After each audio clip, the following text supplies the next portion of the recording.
council meeting will be conducted solely by telephone or other electronic means as provided in Minnesota statutes 13D.021, and no in-person meeting will be conducted in city council chambers. I think it is important to recognize that using a video conference is not as good as an in-person meeting, but it is necessary. Under the circumstances, we are doing the best we can to maintain transparency and due process. I would appreciate everyone's patience and cooperation as we work through the meeting. Please stand for the Pledge of Allegiance.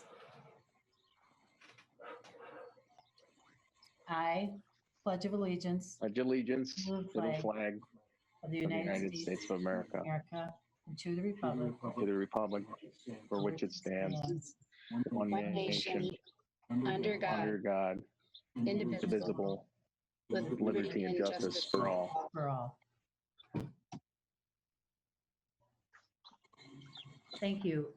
Seeing that this meeting is being held remotely, when Clerk Flatten calls your name, would you please indicate your presence?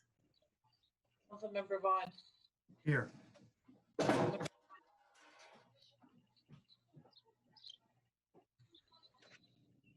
Councilmember Lund. Here. Councilmember Liefeld. Here. Councilmember Fulch. Here. Councilmember Brox. Here. Councilmember Balsonic. Here. Mayor Fassbender. Here. Sorry about that. Okay, let the roll reflect all council members are present and a quorum has been established. Are there any corrections to the meetings from the workshop May 18th or the regular meeting on May 18th? Your Honor. Councilmember Fulch? Thank you, Your Honor. I just wanted to make an addition, not necessarily a correction, but to the regular to the meeting minutes. The section towards the end of the meeting minutes in regards to city communications. Could a sentence please be added that the council agreed to send further discussion about city communications to the administrative committee for further discussion, something to that effect?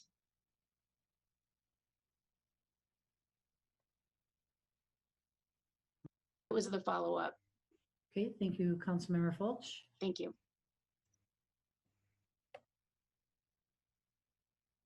Excuse me. Comments from the audience. For public comments, we have options for comments to be emailed prior to the meeting or well as an interactive feature during the meeting. For the email comments, they have been forwarded to the City Council and the receipt is now acknowledged. Please recognize that these items are not on the agenda, will not be discussing this evening. We ask the attendees to raise your hand feature, and I will therefore then call on you. I think we have a speaker. Susie Dillon, welcome. Susie Dillon. I have been alerted that the pots in downtown Hastings are being foregone because of budget and all the COVID mess and all that stuff for this summer. So I rallied a bunch of people this weekend and raised $1,200 to plant the pots. And I have a team ready to go as soon as we get a go-ahead to plant them. I did have a conversation with Josh Fox about watering them. He said the city has the bill, or the bid, I should say, water them. But I thought a bunch of concerned citizens could at least donate the money to plant and get them started.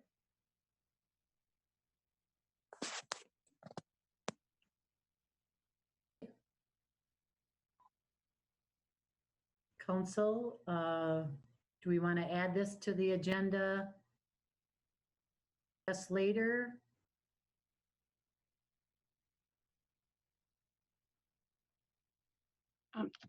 Your Honor, Councilmember Fulch?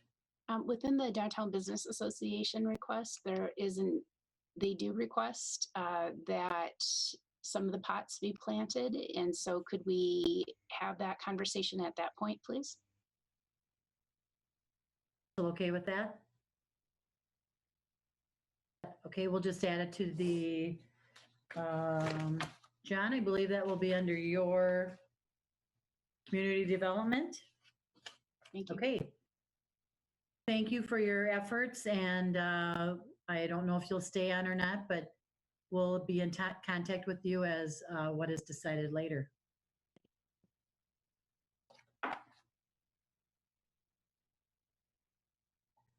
Council items to be considered. I would like to add a statement from the city council, if it's okay. We can do it now and proceed with the remainder of tonight's meeting. Lenny, okay with adding this? Need a Your Honor, motion? do we need a motion? Yes, we would need a motion to accept it. And do you want to do it now or at another point of the meeting? I would make the motion to accept it and do it now.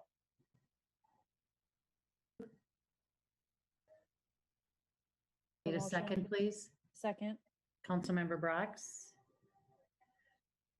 Clerk Flatten, please call the roll. Councilmember Vaughn, Yes. Member Fulch, Yes. Member Balsanic. Councilmember Balsanic,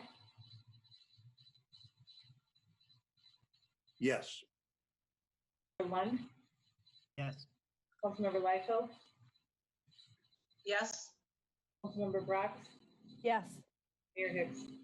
Excuse me, Mayor Fassbender. Yes, Sorry. don't be sorry. Last week, the killing of George Floyd shocked and angered all of us. Our deepest sympathy, the Floyd family.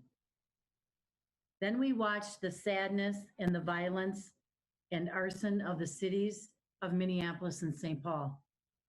Our goal in Hastings is to be welcoming to all. At this time, take a moment of silence and reflection.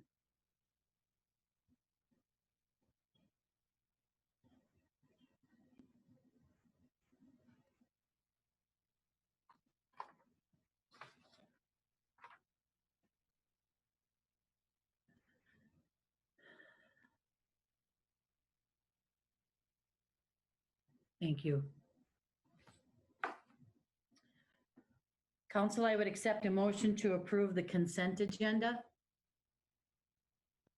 So moved, Your Honor. Councilmember Vaughn. Seconded by Councilmember Fulch. Any additional discussion, council? Clerk Flatten, please call the roll. Councilmember Vaughn,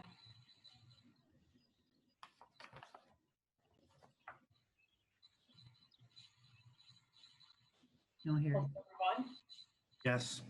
Councilmember Fulch, Yes. Councilmember Balsanic, Yes. Member Liefeld, Yes. Member Lund, Yes. Councilmember Brox, Yes. Mayor Fassbender. Yes.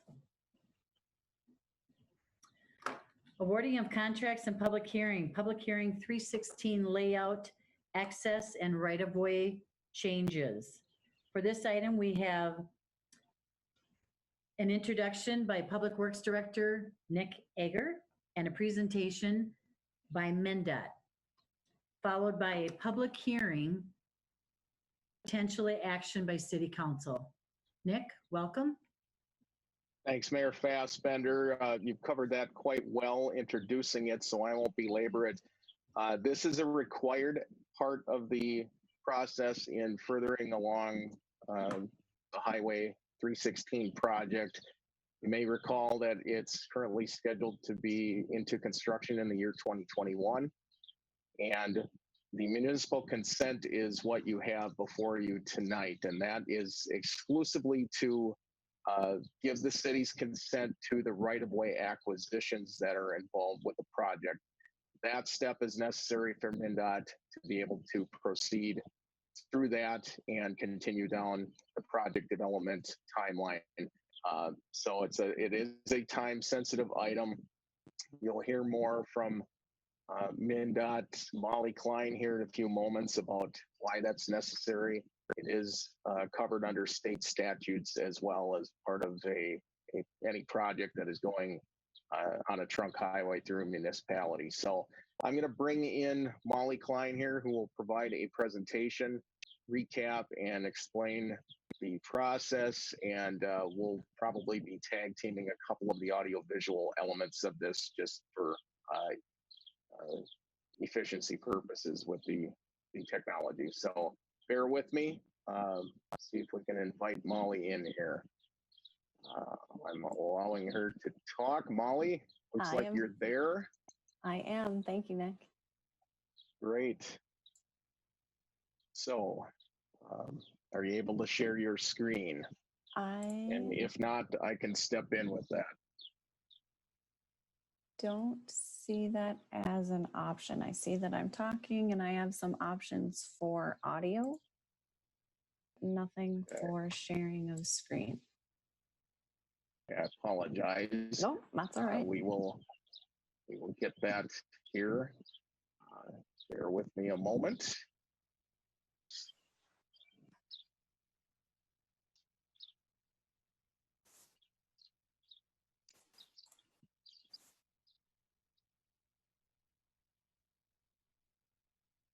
I'm sorry, No? I need to get to the file here. It just take a minute. Yeah, Molly, this is John Hinsman here. I John. did something to check to see if you're able to share now. I see it now, yes. Okay. My apologies, John. You're much more savvy at this. Thanks for bailing me out. I see it, but I'm not able to share. Sorry. All right, back to plan A. I will be able to share my screen here. So, Okay. Molly, all you'll have to do is tell me when to advance the slides. So, here we go. Everybody see that? All right. Whenever you're ready, Molly. Sounds good. Thank you, Nick. We can go right into slide number 2. We're here tonight to talk about municipal consent. State statute requires that MnDOT request municipal consent from any municipality which a project meets certain criteria. This project on Highway 316 triggers municipal consent because we need to purchase permanent right-of-way from a number of residents along Highway 316. So state statute also requires a maximum of 150 days from when MnDOT submits the consent package to when council makes a motion to approve or disapprove municipal consent. Now, due to COVID, we were anticipating being with the city for this public hearing in March or early April. Due to COVID, we, working with city staff, have agreed to kind of shift around some of those timelines. We had hoped that we would be able to meet in person here in June, and since that is unfortunately unable to occur, we're meeting here virtually tonight, but we still are holding that final date of June 21st, 2020, when we need council action. So due to COVID, we've shifted a couple of dates around in mutual agreement with the city, but we do need to hold that June 21st date. So with this municipal consent, hopefully it'll be approved, but what approval means is that MnDOT is able to continue to move forward with the project, as you will see tonight and as we've talked about in the past. And the next step after municipal consent would be MnDOT moving forward with that right-of-way acquisition from the affected properties along Highway 316. So it's a fairly small impact on the project considering all of the work that is being done, but permanent acquisition is needed from 7 properties along Highway 316. With that, we can move into the next 2 slides, Nick. So this first slide shows spiral to 33rd Street. And this information in this graphic here is pulled directly from our right-of-way files and shows the roadway layout in the blue line work. The current right-of-way line is the green solid with a couple of dashed lines. And the acquisition areas triggering municipal consent are shaded in orange. So there are 2 affected properties shown on this slide, and these are the largest 2 right-of-way impacts for permanent acquisition on the project. They are the first 2 properties south of 31st Street, east of Highway 316. And this acquisition is needed due to topography in this area and the need to retain the minor ditch section as well as adding the trail. So again, this is the most impactful section of permanent acquisition for this project. Next slide, Nick. This graphic shows Highway 316 from Tiffany to 37th Street. This area is triggering the municipal consent request. As seen shaded in blue, there are 5 properties shown on this slide, all of which were determined during our early property searches as only having prescriptive easement along Highway 316 versus fee title. So it's not unusual to find this on a project that we're working on. It did come late in the process on this project, unfortunately, which we talked about at our last neighborhood meeting in November. When MnDOT finds these prescriptive easement parcels, we typically try to clean them up. So that's what we would be doing with these 5 properties, is cleaning up the right-of-way in this area to bring it into current conformance with our right-of-way process. So just a reminder from our November meeting, these are the 2 block sections where we found the prescriptive easement and we removed the trail section to minimize right-of-way needs in this area. So this is just to bring these properties into conformance with the current MnDOT right-of-way process.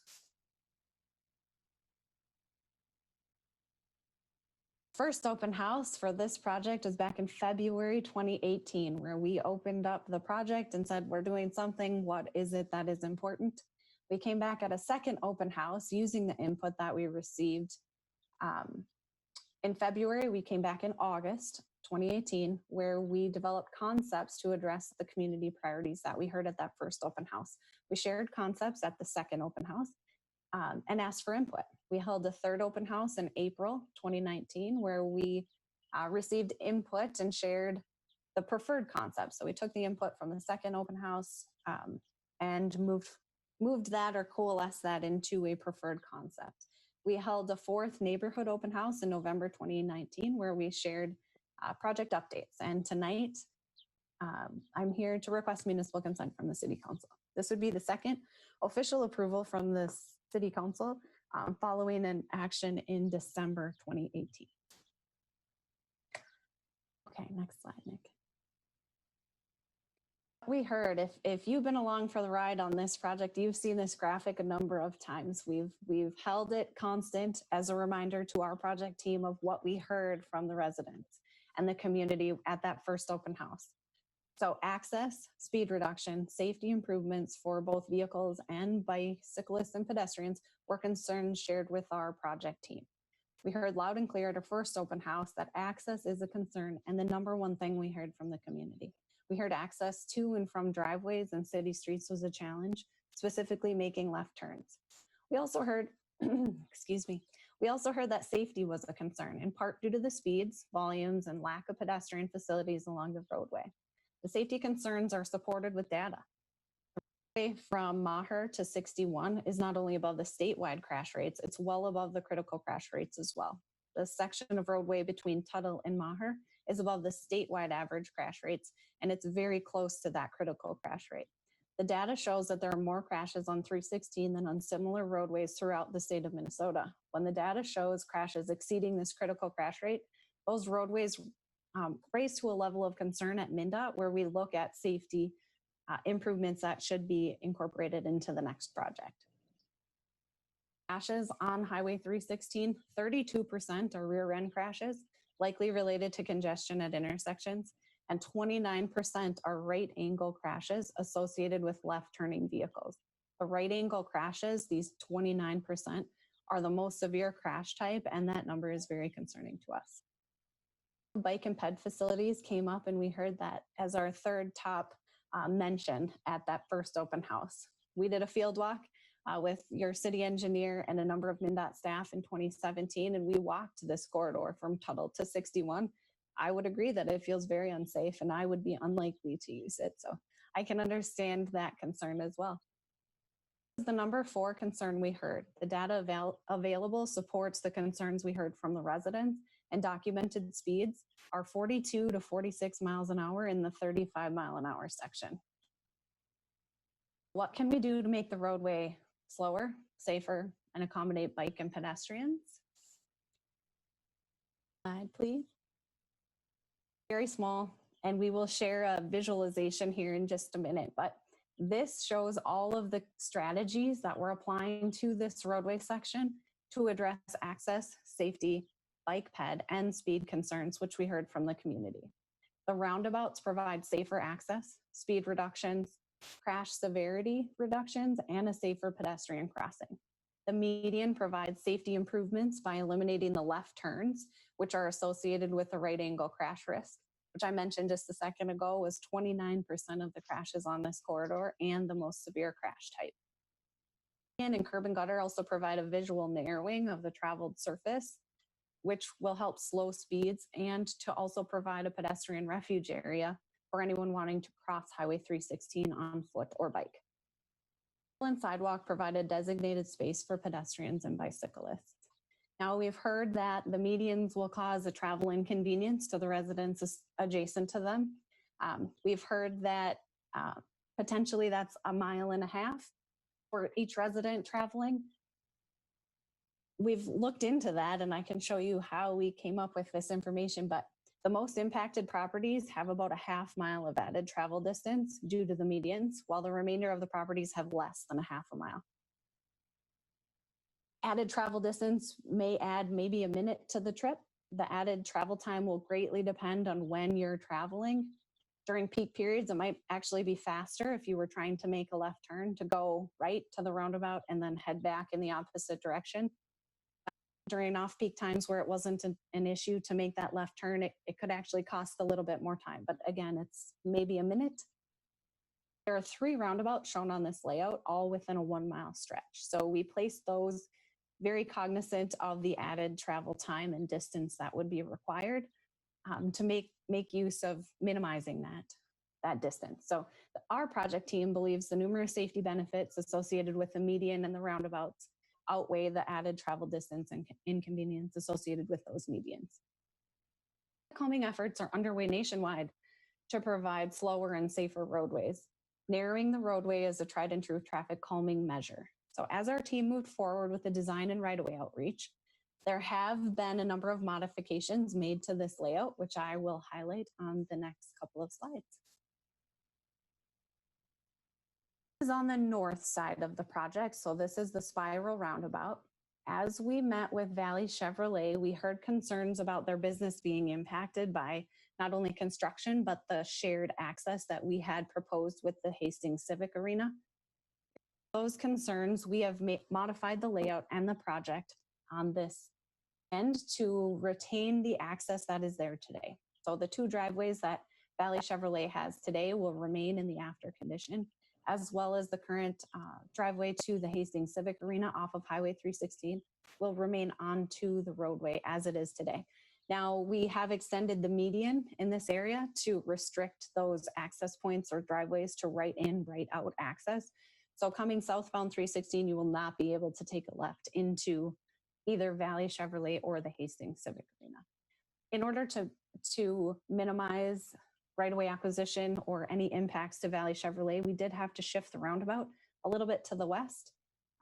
It still fits within the MnDOT right-of-way, and we have minimized impacts, to Valley Chevrolet with that change. Okay, next slide, thank you. This is the Tiffany roundabout, and as you'll see on the graphic on the left, the address 3505 Red Wing Boulevard had anticipated, or we had on the layout showed that the driveway would be closed onto Highway 316 and relocated onto Tiffany. When we met with that property owner, they weren't in favor of that change. So as you can see highlighted in yellow on the graphic on the right, we're just going to shift that driveway a little bit to the south and it will retain its access to and from Highway 316. 3485 on the right, I don't know, Nick, the right side of the left drawing. Yes, thank you. That we show it as a closure. However, it currently has just a little pavement out in the MnDOT right-of-way. It doesn't connect to a driveway as we can tell today. So we're showing it as a closure, but really that property seems to have access off of Tiffany. which will not be impacted with the project. Thank you, Nick. Okay, one last change. This is 3705 Red Wing Boulevard. We had, as you can see on the left graphic, shown that we would like to close that driveway and realign it to Malcolm. In talking with the property owner, that wasn't favorable for them. So we have the design and will allow that access to remain on 316 as it is today. We'll still have a median in that area, so it will be right in, right out, but it will still have access onto Highway 316 as requested. Now I'll turn it over to Nick to share this visualization. Yeah, thanks everyone. Thanks, Molly. What I need to do is switch applications here and play a video of the visualization.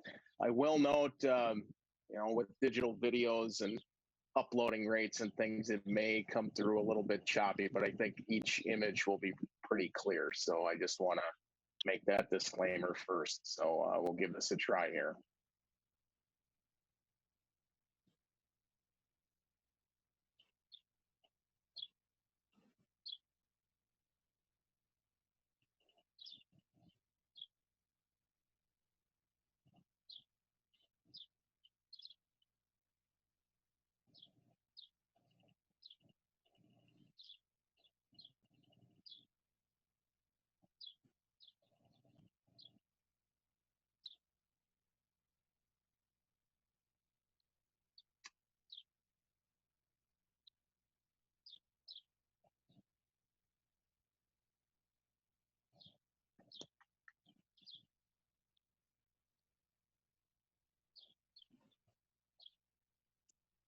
I didn't hear any comments there. I'm hopeful people were able to view that. Is that the case? No? No, we just saw the fine on my end. presentations. We just saw the presentation. I Nick. apologize. Okay. Well, we will try that again here then. I apologize for that. Let me, I'll go out and then back in. My fault. Okay. Now it's up, Nick. Showing. Okay. That must have been the trick. Okay. Give it another run here.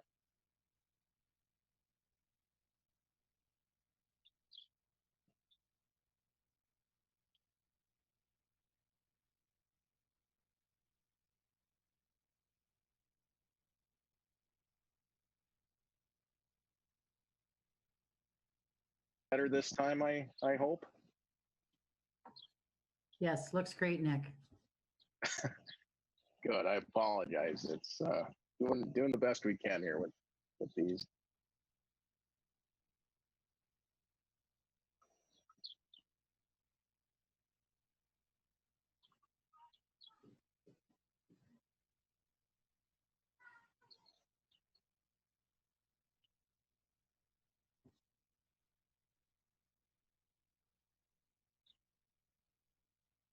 Okay. Thank you. So, Go ahead. back to the presentation here. I'll go Thanks. back to the slideshow. Thanks. And we will be updating the link to the visualization on the project website as well. We just wanted to share it here first before we uploaded it to the project website. So that should be live here in the next couple of days. All right. Back to you, Molly. Thank you. So MnDOT continues to progress with the design to target the 2021 construction. This slide provides an update based on our current level of design. So we're currently at 30% plans. MnDOT has 4.3 million identified for the project, and the city of Hastings was successful in receiving 710,000 from the local partnership program solicitation. There is an anticipated city cost participation on this project based on the cost participation policy, that MnDOT has for trunk highway projects, and there remains a $1.1 million funding gap. So these numbers are not yet finalized, and we continue to work with city staff as we progress through the design process. MnDOT and the city have gathered $5.7 million so far towards this project through our collaborative efforts. MnDOT and the city continue to work with legislators. We continue to look at internal funding sources at both the city and MnDOT, and we look for other partners that may be able to contribute towards this project as well. So municipal consent is not a funding commitment. As we progress with the design and find the funds to fill the gap, MnDOT would then return to the city to execute a cooperative construction agreement, which would then spell out the city's funding contribution to the project. Tonight, we're here in consideration of municipal consent, which would allow MnDOT to proceed with the project and start the permanent right-of-way acquisition purchases. Thank you.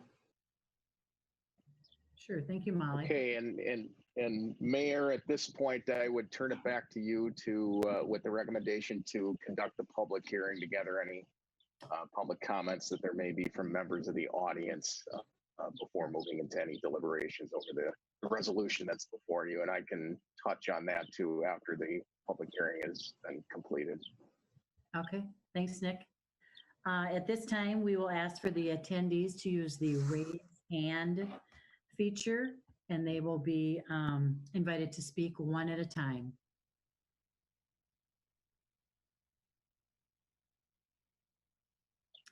Anyone wanting to speak to this at this time?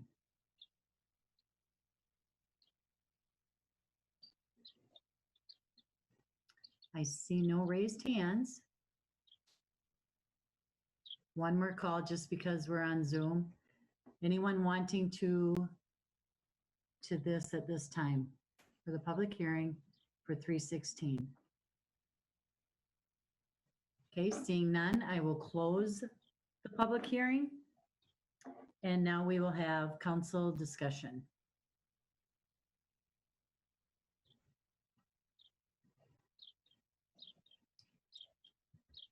Councilmember Fulch. Your Honor. Ms. Klein, as you know, the residents that live along the highway have provided a petition in regards to the median being installed. And we've spoken about this in the past, and there's great concern about access into their driveway. And you did note in your presentation that it was the highest of all concerns. And so thank you for talking a little bit about it's only a half a mile of increased distance and just an extra minute or two of actual time. Could you also please just address what the actual median looks like so that we have a better understanding if it has sharp curves or flat rounded curves, or, you know, if I think there's concern about people being able to back boats or large RVs of vehicles of that matter into their driveways and not having access. And so could you please just discuss that for just a moment, please? Absolutely. Thank you. Thank you. The median curb is going to act like a barrier for crossing because we don't necessarily want people to making a left turn over the median. It won't be the straight faced curb that we typically see on a median. It will have a more rounded face just in case an emergency vehicle might need to get around a stalled vehicle in that area. It would be able to accommodate that sort of a maneuver. We also are looking to work with all of the property owners in case they need to back a boat and a trailer or an RV or whatever that might be from the roadway into their driveway. We can model that on our end with software and ensure that the driveway width accommodates those sorts of maneuvers. So we don't want to put in a really narrow driveway if that prohibits you from backing in your car, in your boat, or your whatever your situation might be. We really are trying to work with the property owners to make sure that if it's a boat and a truck or if it's an RV, that we are able to accommodate that with this design. So there will be a median, or there's proposed to be a median. And we're trying to do our best to accommodate as much of the property owner's needs as possible, mostly with the driveway widths and not with the median itself. And then just so I understand, you are meeting with each of the individual property owners then and having that conversation with them. And has that conversation yet happened, or it's to come, just so that residents who are listening would know?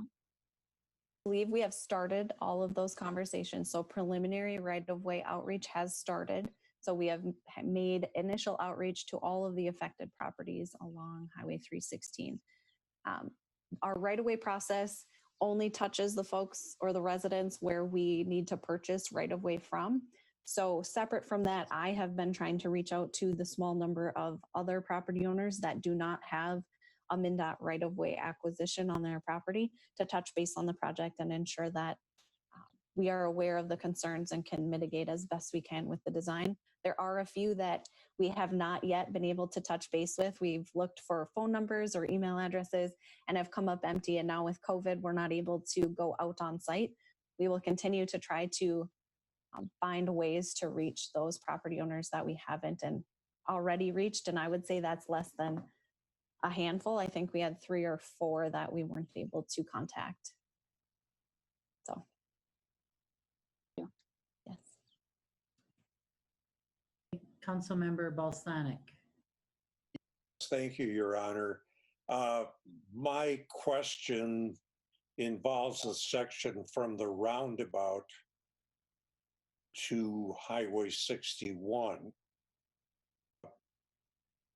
It was stated that there, and from what I see on the drawing, there is a barrier in the lanes. And so there's not going to be any left-hand turn into the auto agency, the ice arena. People won't be able to turn left. So I'm assuming what they would have to do is go down to the roundabout, spiral, and do a U-turn, come back and get into the auto agency or the, am I correct on that? Council member, you are correct. There's 2 options. If you're coming from Hastings southbound Highway 316, you could, like you had mentioned, make a U-turn at the roundabout. Or there's also alternate access to both the Hastings, Valley Chevrolet in Hastings, as well as the Civic Arena off of Spiral Boulevard. So you could opt to either make the left at the roundabout onto Spiral and access either of those locations, or make the U-turn, come back northbound and access them via a right turn off of 316. Okay, good. Thank you.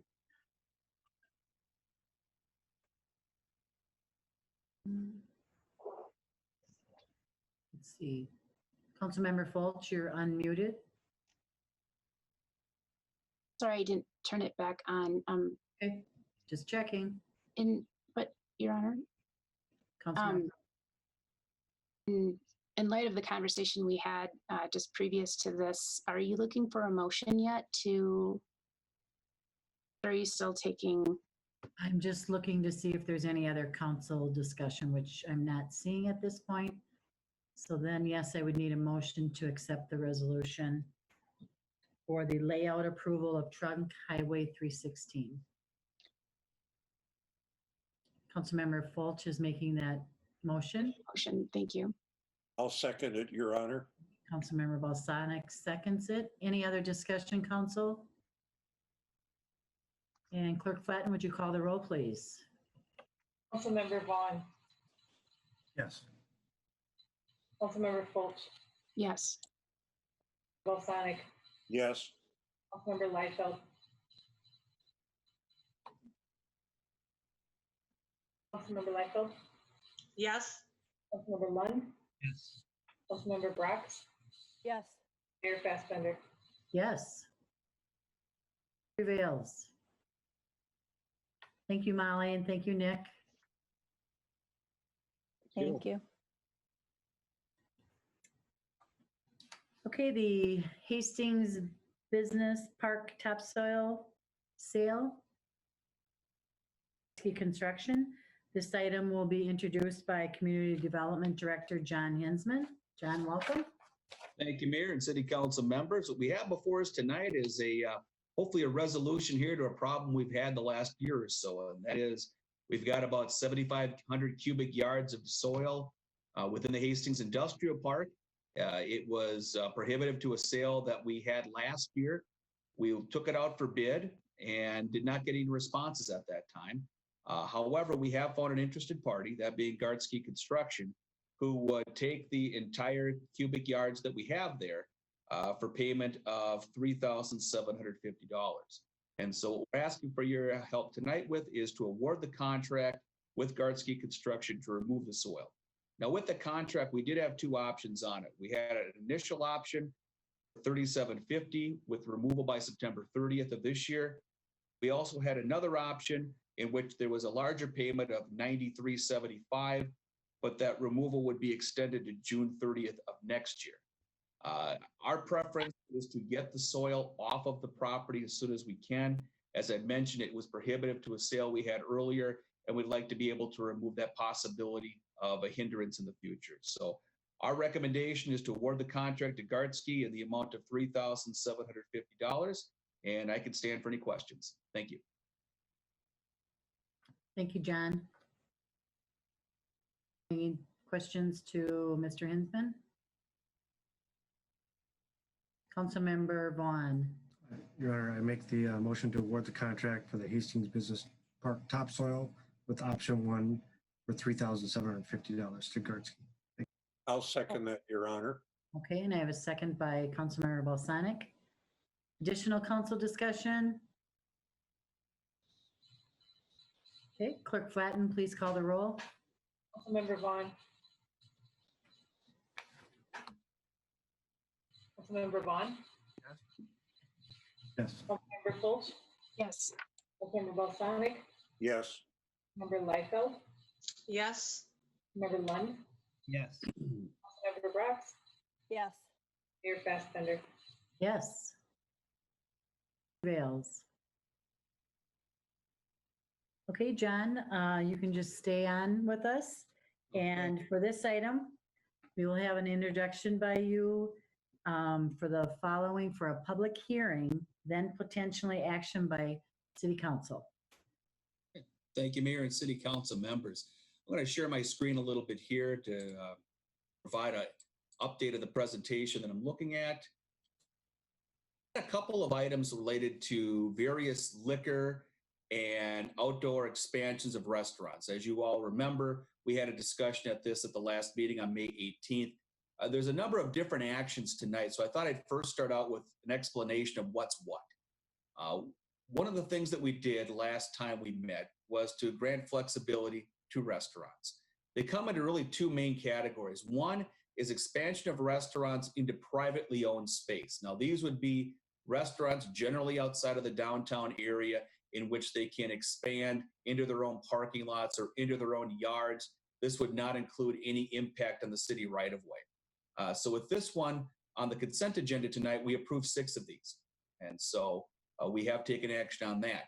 With expansions into the public streets and right of way, they fall into 2 categories. The first one we'll be doing now with this public hearing, and they relate to sidewalk cafe permits. So these are for restaurants in bars, and these have liquor license requirements for the sidewalk cafe ordinance that we need to hold a public hearing for and then take action on them.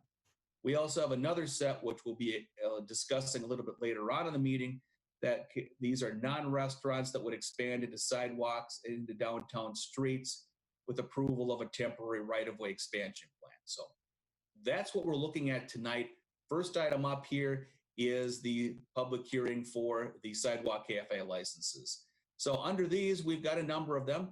We've got new licenses from the Fireside Social House, a renewal license from Geek Grind on 2nd Street, and then liquor license agreements and sidewalk cafe ordinances or permits from the Onion Grill, the Busted Nut, Lockadam Eatery, and Spiral Brewery. So you can see here, there are 6 restaurants within the downtown area in which we are looking to take action to approve their licenses tonight. Now, these licenses are consistent with the expanded sidewalk cafe approvals that were granted by the council at the last meeting on May 18th. This would be approval of a temporary right-of-way expansion plan for outdoor dining. This is following later on. So as a reminder of what happened at the last meeting, we saw a plan from the Downtown Business Association with the creation of what we termed parklets. We later modified that into an expanded sidewalk cafe area. step we have tonight is the public hearing for the liquor end of it. That's required under our ordinances. Second action on that would be to take a look at the downtown plan itself. There has been some modifications that are run through you as a separate item later on in the meeting. So at this time, you may open the public hearing, or I can stand for any questions. Thank you.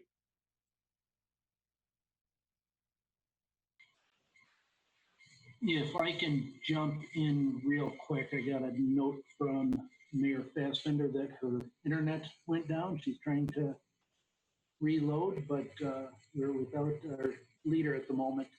I believe Councilor Flegel, if the correct would be to hand it over to the acting mayor, Councilmember Balsonic, in the meantime. That's correct. Just there a quorum was established, so you can continue on the meeting without the mayor. As soon as she logs back in, then she can be handed the gavel again.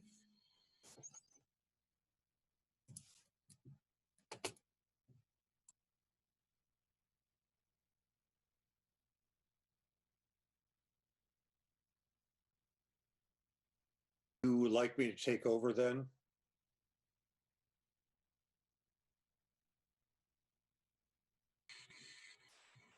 Yeah, yes, Councilmember Balsonic, at this point, the appropriate step would be to open the public hearing, ask any attendees that wish to speak to use the raise hand feature. We can call on them one at a time. All right, I will open the public hearing. And if there is anyone who is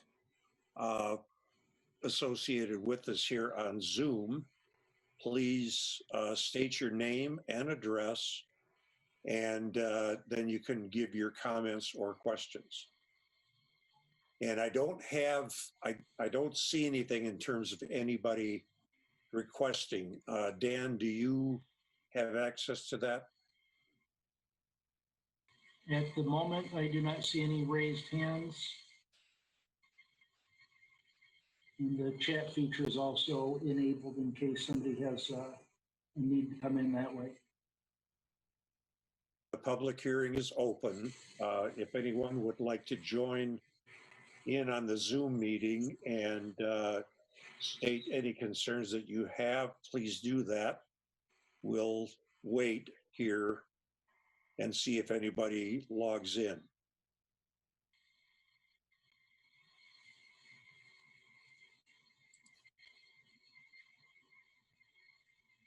I don't see anybody indicating a desire to speak during the hearing. All right. That being the case, I will close the public hearing and we will proceed with a motion, I'm assuming. Your Honor. Yes. Councilmember Fulch. Thank you, Your Honor. I would like to make a motion to accept all of the Sidewalk Cafe licenses for Fireside Social House, the Sidewalk, and then the Sidewalk Cafe renewal license for Geek Grind, and the Sidewalk Cafe and liquor license amendments for the Onion Girl, the Busted Nut, the Lock and Dam Eatery, and Spiral Brewery. That, Your Honor. That is seconded by Councilmember Liefeld. Discussion. Any questions or comments on the part of the City Council? I don't have access to seeing who is unmuted. So if anybody has a comment, please go ahead and chime in.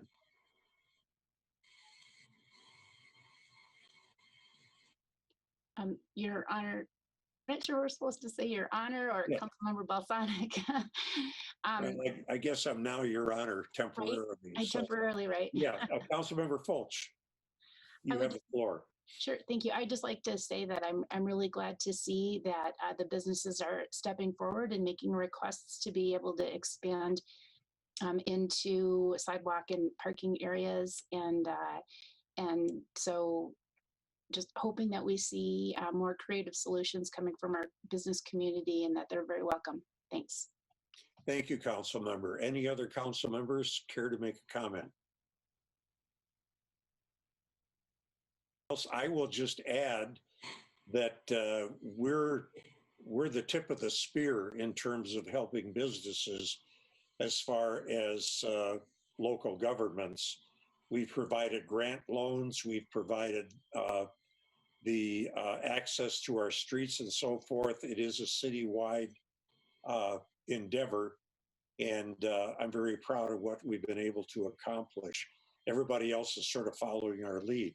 That being the case, with no further comments, I'll ask our city clerk to call the roll.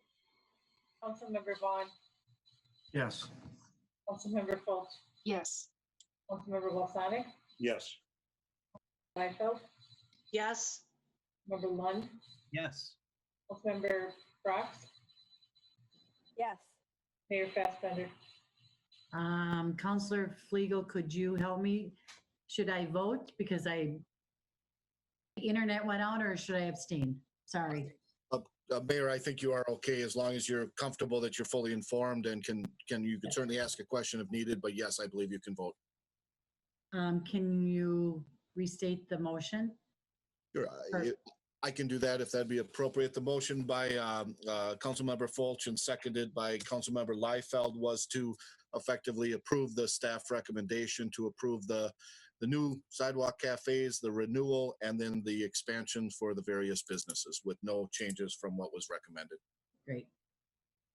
Say I would vote yes as well. And thank you for coming back on. Thanks, Joe. I'm so sorry. It just like went out. I had to go down and redo my modem. Good Lord. Okay. Thank you. So let's see. And that motion prevailed. Okay, for this, are we on body cameras then? I'm sorry. Okay. For this item, we will have an introduction by Police Chief Brian Schaefer, followed by an opportunity for public input. Chief Schaefer, welcome. Good evening, Mayor Fassbender and council members. It's good to see you. It's a little different in this role in Zoom, but I'm sure we're all getting used to it. So tonight, this is a pretty straightforward procedure. As you said, Mayor, we're just asking, giving the community an opportunity to provide public input because we purchased new body cameras, and before we can implement those, we have to give the community an opportunity to just basically provide comments regarding body cameras, nothing more, nothing less. With that, I'm just going to give a brief history to kind of bring everybody up to speed.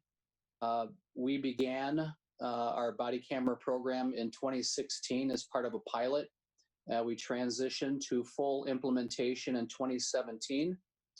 Since then, they've proven to be extremely beneficial for the reasons that we cited when council approved this for purposes of evidentiary collection, case reporting, investigation of officer complaints, and use of force.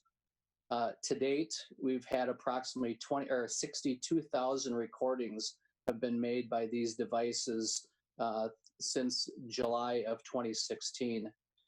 At the current time, we usually house about 30,000 videos that are retained as part of our state retention or the state retention guidelines. So there are some that drop off in 90 days, some we keep for 3 years, some for 7 years, and some are kept forever. But due to some of the maintenance problems, storage, things that we were seeing last year, we felt that they were near end of life. So we presented a proposal to council as part of the 2020 budget, which you approved. And we went ahead after the first of the year, we ordered the new devices and the technology platform from Axon Technologies. And this is the primary reason we had to get public input tonight, is because we are changing vendors. Had we simply upgraded to a different model camera from the same company, this wouldn't have been required. But since it is a new platform and a new vendor, it requires public input. So according to the memo you have in front of you, I'll just, if you don't mind, I'll just kind of cite the statute, Minnesota statute that covers these body cameras under 626.8473 sub 2. provides this opportunity for public comment. It just basically says that a local law enforcement agency must provide an opportunity for public input before purchase or implements a portable recording system. And this requires both an opportunity through electronically by email or by mail, and an opportunity to do it in a public meeting. So at this point, last week, we put this up on our news, our news tab of our city homepage, and it'll be taken down tomorrow at noon. It'll give folks an opportunity to weigh in via email if they like, and they can provide their comments. So at this time, Your Honor, I just ask that you open this up and give the community an opportunity to provide any comment, and then go from there. Thank you. Okay, thank you, Chief. We ask that the attendees that wish to speak, a raise hand feature, and they will be invited to speak one at a time. I'll have to go into there and see if there's anyone.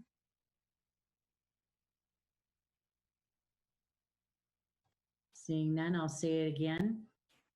Anyone wishing to speak to this, please press your raise hand feature.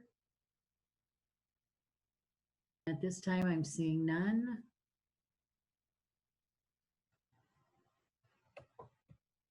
So I'm going to close it at this point for public hearing. If I can interject quick, there's one that did pop in. I'm sorry? There was one that popped in real quick. Okay. Does that attendee want to speak at this point?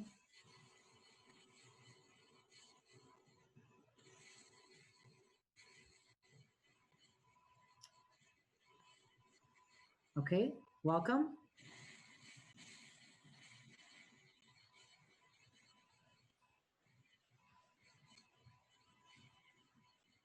We're not hearing you if you are speaking.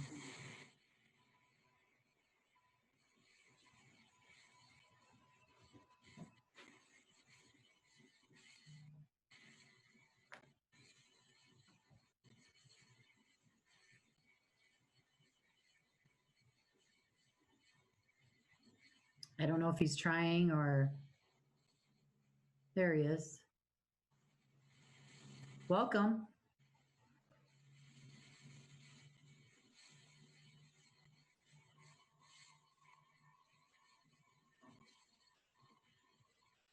If he does not have a microphone available, he might use the chat feature. Do you have a microphone, Tony, on your computer? Tony, can you hear me?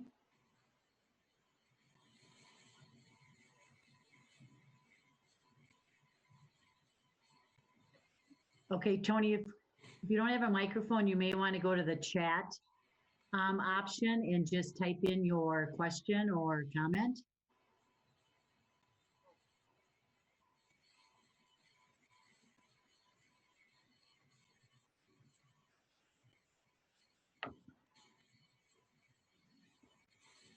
We're not hearing you.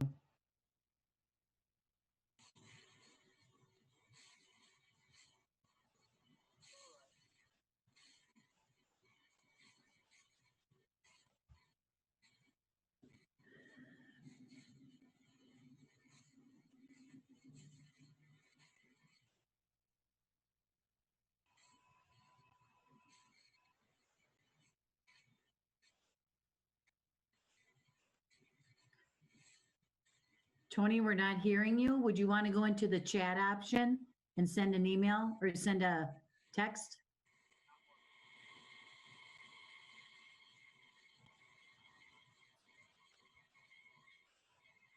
Your Honor, I think he's asking how you do that.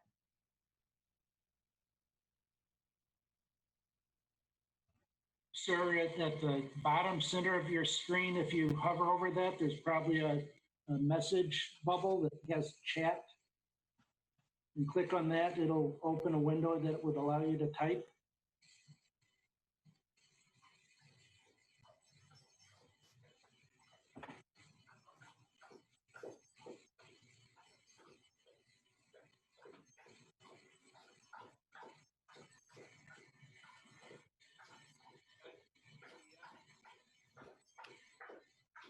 Do you have your volume up, Tony? On your computer?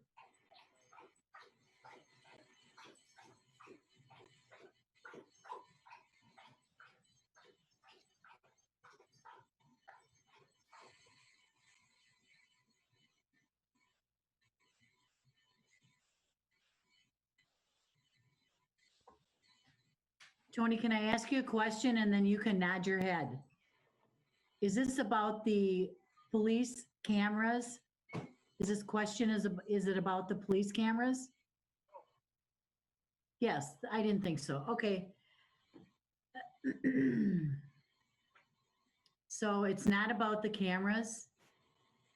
We saw him shake. Yes, correct. Okay, then we'll move on.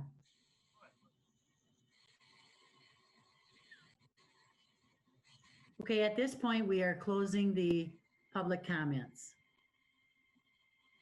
Okay? And there's no motion, correct? To be made, Dan Flegel? Great, thank you. Thank you. Under Public Works, we have a resolution tonight for municipal consent approving layout of, oh, sorry, we already did that, I'm sorry.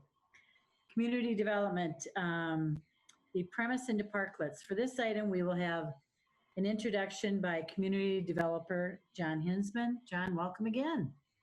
Thank you, Mayor and City Council members. The item that I have before you tonight, I'm going to share my screen, go through a little bit of a PowerPoint presentation on it. What we're looking at tonight comes under many names. We started last week with a term called parklet, which was essentially the expansion of downtown parking's conversion of that into space for restaurants and retailers. What we're calling it now is essentially expanded sidewalk cafes, expanded space for retailers downtown. This was part of the discussion we had last week and the action that we took to allow further use of our downtown right-of-ways for business expansion. So what we're asking for you tonight is to approve the plans themselves. The plans were based off of the DBA's proposal that we were discussing at the last meeting that showed 6 parklet areas within the downtown. Since that time, we've had other requests before us, and some of those we've been able to include within there because they met the time requirements for public hearings for liquor expansions, and there may be other ones that are coming forward that didn't meet the cutoff but are showing interest as well. So what I want to do tonight is to go through those temporary right-of-way plans. The action I'm looking for is to have the mayor and clerk authorize us to execute retail expansion licenses for non-residential businesses as part of this. Back to my last presentation, 2 types of things we're looking at within the right-of-ways downtown: restaurants and non-restaurants. We took actions on the restaurants with the first one. With this plan here, we're also asking to execute these expansion licenses. These are essentially a license dealing with insurance and indemnity. So what are we looking at here altogether? Let's see. This map, and I should give a big thanks to Nick Egger for putting this together. The information that I shared with you on May 18th was woefully not up to the standard, but we've got a good plan going now. So last time we talked, we had 2 plans. This is 2nd Street, Highway 61, Sibley Street. We had one in front of the Busted Nut, one in front of the Spiral Brewery. Those are both in here. The parking lot spaces that we take up are shown here within this black and orange. And then these represent also traffic demarcations we'll be putting up there. The orange areas around these expanded seating areas are the route for pedestrians. So pedestrians would be coming down the sidewalk, be routed by a ramp down onto the surface of the street, around, and then back up again. And then the light area here with the dimensions is the area in which the business can use that. So the dot here, it's showing 12 by 28. That is the area within the street. Also includes the area on the sidewalk as well. So that's part of their expanded sidewalk cafe license. Same thing over here with the Spiral Brewery. We did have an addition from what we talked about last week for the Fireside Social House with their request shown here. And then we also have an expansion onto the bump out area by Lock and Dam Eatery. So as we move forward, east down Second Street, these I think are pretty much the same as what we showed last time. This would be for Gifts Galore to use as a non-restaurant space. And then this one down here would be for Eye Candy Refined to use the space down here. When we look at Tyler Street, this is the Art Space building. This is identified an area in which we would include another area within the parking space. This one here is a little bit different here. So this is shown as a parallel parking space, so a little different configuration. Then in front of the Onion Grill for restaurant expansion, pretty similar to what we saw last time. And then we have some other ones that I've noted. Now, these are not for action tonight, but these are businesses that have shown interest in doing expansions. They would require a public hearing for liquor licenses. So we anticipate these coming forward at the next meeting on the 15th. One would be for the American Legion, which would come out towards the east. One for the Hastings Social House, which we're still trying to define what the limitations of that might be and any parking they may take up. Froth and Cork, which was looking to use part of the sidewalk area in front of their business as well. So those are the areas that we are looking at right now for expanded sidewalk areas. Again, the action that we're looking for tonight is for your approval of these plans. Upon your approval of the plans here, we are set to go tomorrow with putting up cones, putting up traffic demarcation. We have contracted with a company to come in and to provide that tomorrow.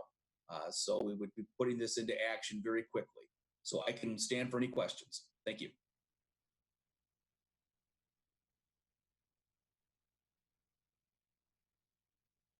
Thank you, John. Councilmember Fulch. Thank you, Your Honor. John, I had a question. You had denoted in your write-up that it says future requests that, the map also denotes the following businesses for the Hastings Social Tavern, Froth and Cork, the American Legion, and El Mexican. Can we approve the ones that were brought forth and then and give you permission? Can we give permission now to for you to work with those businesses to and authorize those, or do they have to come back to the city council, because that would take an additional 2 weeks and time is really of the essence? And so I was wondering, is that something we could add to a motion, is to approve them now and for the details to be worked out by staff yet? So remember, I may look to Attorney Flegel on this one as well. My understanding is that any liquor license requires a public hearing. And so I'm not sure if that's something that could be considered with the delegation of that authority to the city staff in terms of that public hearing. So I'll turn it over to Dan. Thank you, John. Staff did look at this. We are working for the sidewalk cafe items within the confines of our existing ordinance.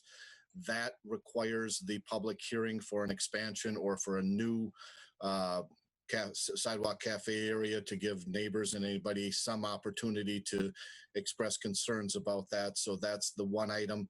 The second item is related to the liquor licenses, which we do consider to need to be the premises approved by the city council under our ordinance. So we do not have an option to allow these to be approved by staff administratively.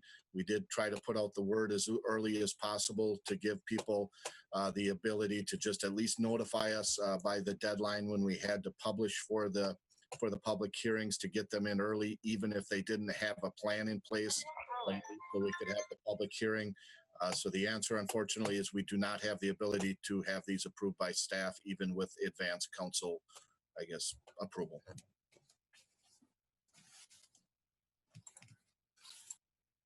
Okay, if I think we might discuss later on possibly having a workshop later this week or something. Is that something possibly add? If I'm sorry, we were going to have maybe possibly an emergency council meeting. Is that something that we could possibly, just throwing it out there just to understand, to include that maybe later? comment on that. I think it would be a subject matter for a special council meeting that does require some advance notice to the council members, 3 days. I don't know that it would be appropriate for an emergency council member or council meeting, but I think if the council was inclined to hold a special meeting, we would still have to look at the public notice requirements. I'm not sure exactly how soon it could be held, but I think it could be held before the next regular city council meeting. Okay, thank you. Okay. Councilmember Balsonic. Thank you, Your Honor. I'm in total agreement with Councilmember Fulch. If there's any way we can expedite this, I'd be willing to have a special council meeting, you know, given the appropriate timelines and so forth. At a special council meeting, Attorney Flegel, can we hold a public hearing at a special council meeting? Remember, you could. Well, I'm all in favor of that. If John, if you could move, you know, or not you, but get the establishments to move as quickly as possible. I don't want to have a special meeting for 2 and then have another special meeting and so forth. But the point is 15 days before our next council meeting. And that's 15 days, you know, well, it won't be 15, probably no matter how fast they work, but we could get them maybe up and running in 10 days with a special meeting. So whatever you can get them to do, I think would be greatly appreciated by us and also by the businesses. Thank you, Your Honor. Councilmember Balsonic, Councilmember Lund. Thank you, Your Honor. Just following up on what Councilmember Fulch had mentioned, she was alluding to the potential for a special, not emergency, meeting that that may be requested here based on an upcoming agenda item where I think it makes a lot of sense that we can piggyback these things together. So that'd be my suggestion is that would be a good opportunity. So. Thank you, Councilmember Lund.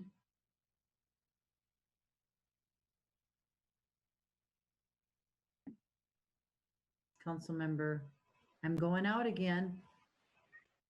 Oh, no. We see you still. Oh, you do? You're Okay. still on. Yeah, we see you. You're still I on. don't see you guys. Okay. I would like to make a motion with the staff recommendations of approving the temporary right-of-way expansion plans for the downtown businesses as presented, and authorize the mayor and the city clerk to execute the retail expansion license agreements with entities not receiving a Sidewalk Cafe license. Second. Councilmember Fulch and a second by Councilmember Lund. Additional council discussion? Clerk Flatten, please call the roll. Member Vaughn, Yes. Councilmember Fulch, Yes. Councilmember Balsonic, Yes. Liefeld, Yes. Member Lund, Yes. Member Brox, Yes. Mayor Fassbender. Yes. Motion prevails. And you want to just stay on? Okay, Mayor and council members, I'll proceed on with the next item here, which is a request from the Downtown Business Association for additional assistance here. And so I'll share my screen here with the PowerPoint presentation. We did receive a letter from the DBA on May 25th. I'm going to highlight the request that we have received, go forward with some information on what we have done on previous requests and the status of that, and then our comments on the actions that have been requested. So the DBA did request a number of items on here. One would be the consumption of beer and liquor in designated downtown public streets and right-of-ways. They're asking for that.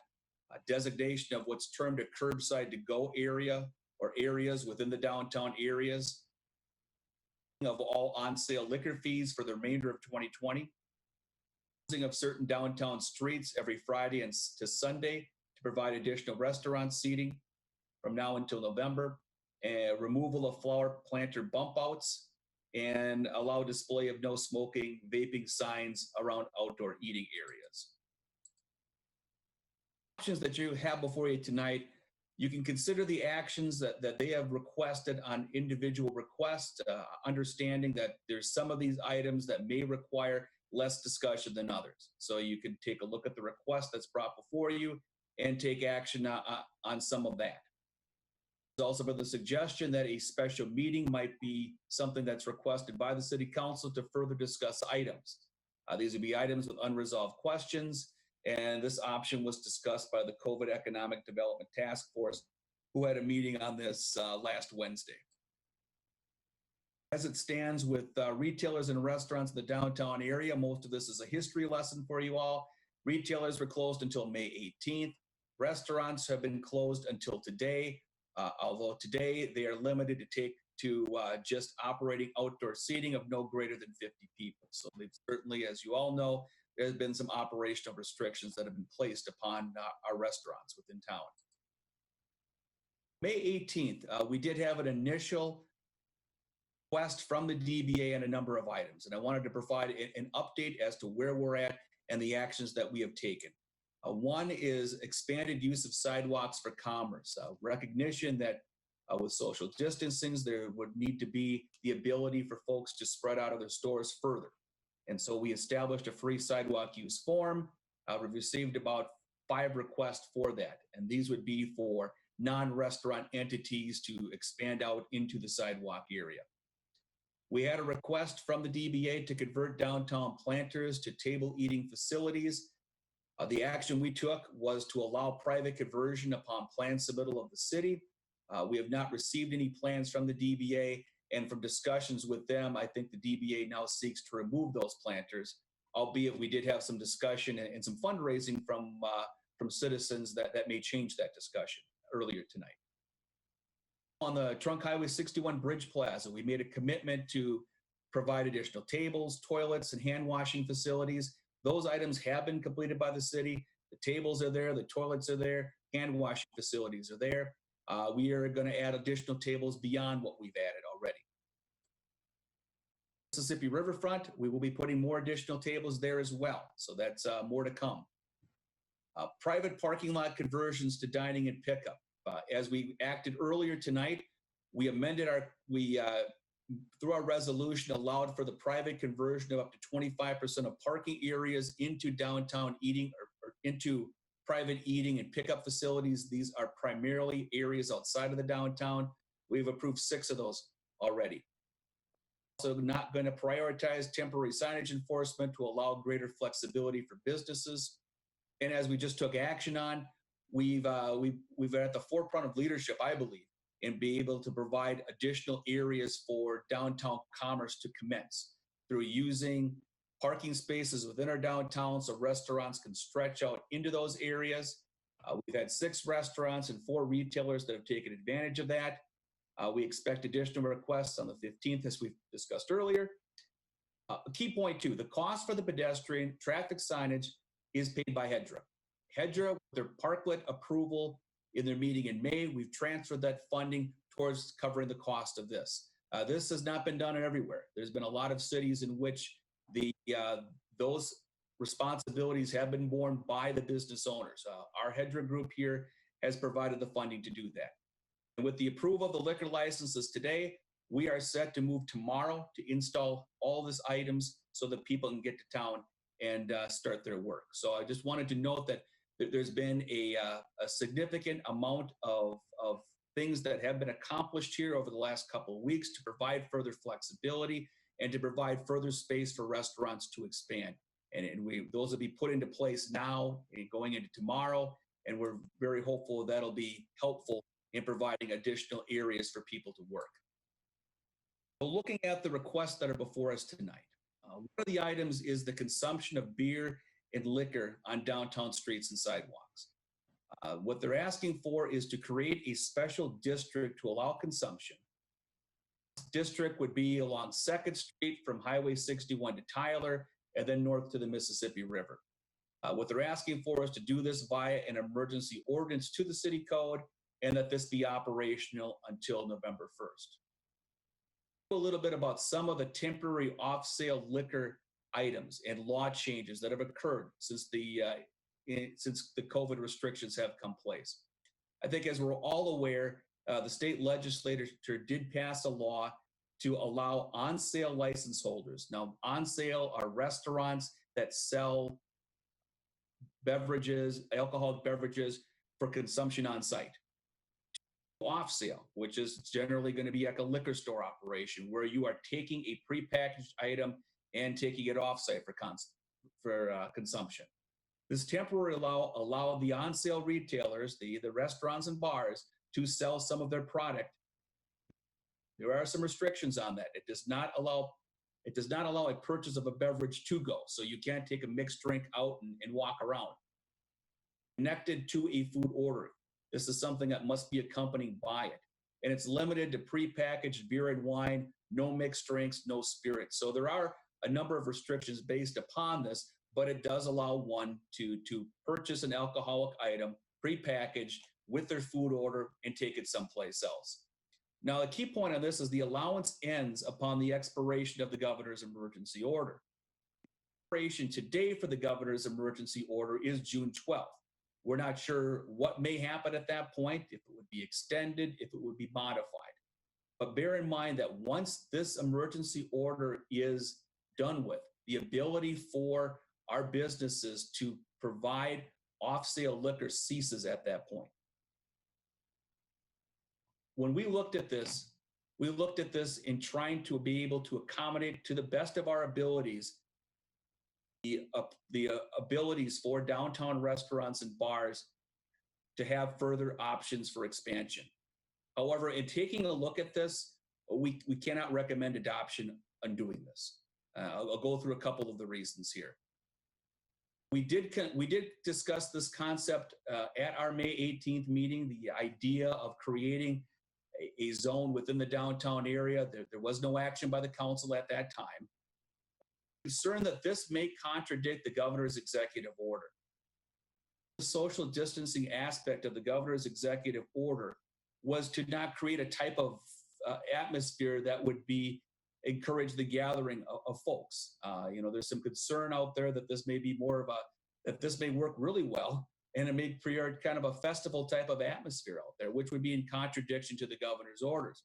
Our staff did have a conversation today with the Alcohol Gambling and Enforcement Office, and they shared their concerns about creating these type of areas because they may be in violation of the executive order. No link to purchasing alcohol from a downtown restaurant to this ordinance.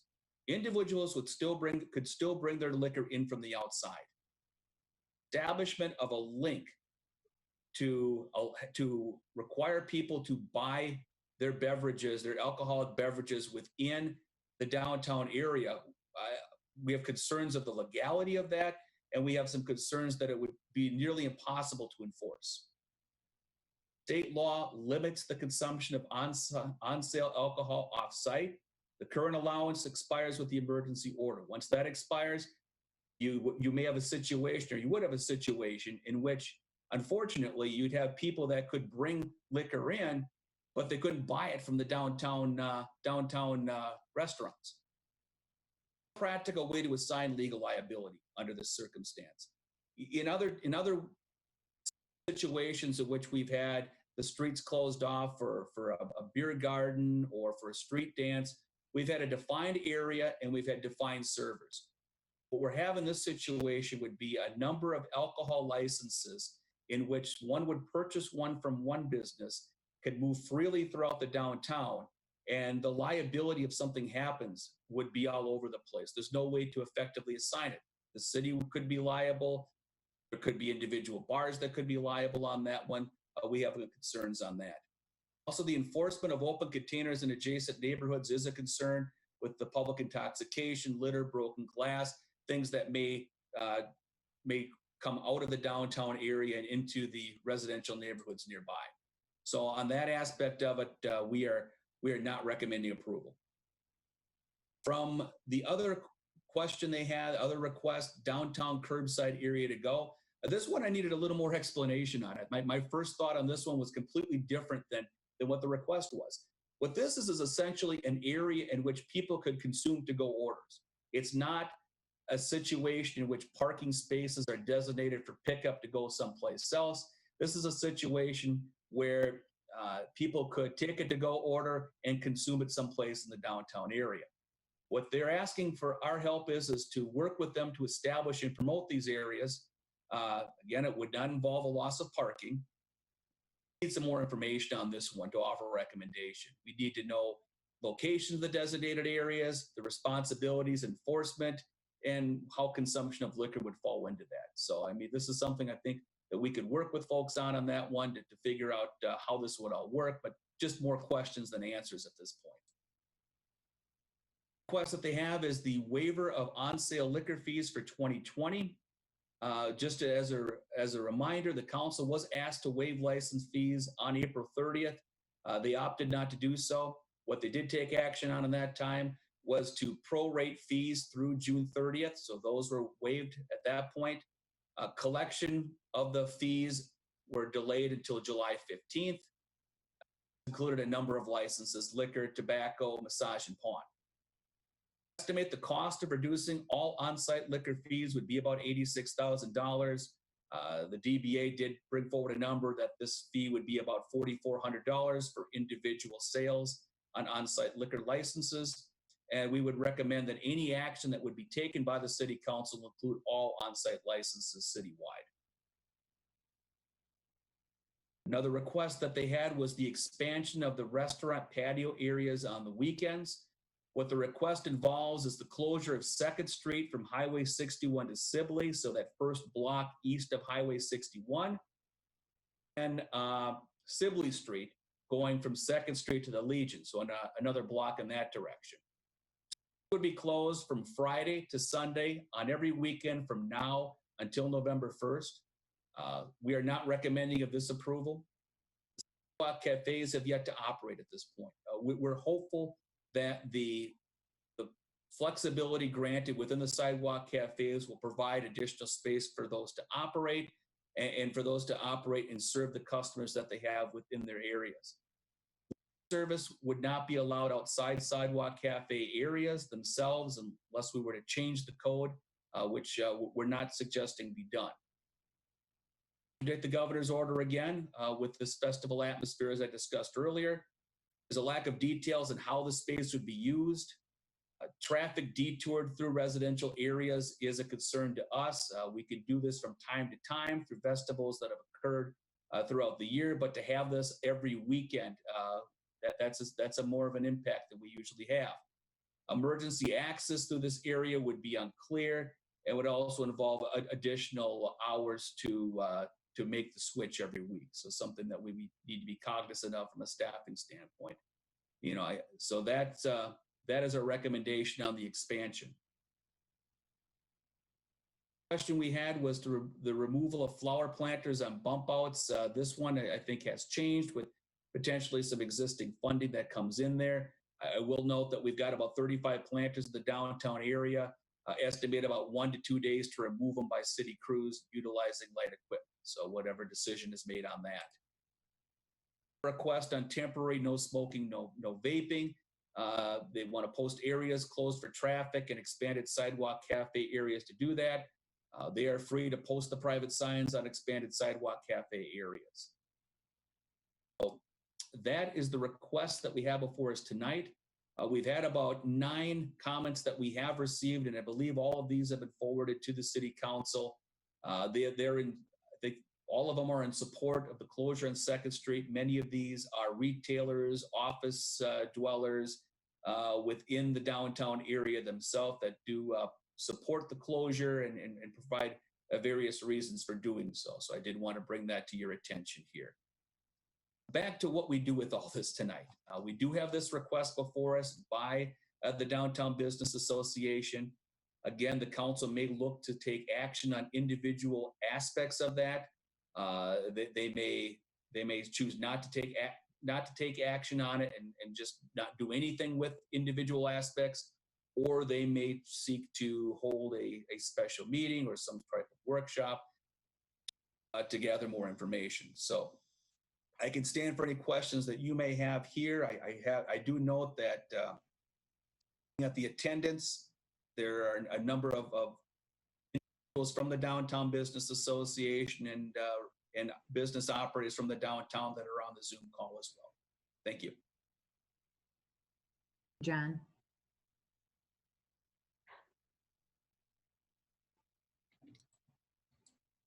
Oops.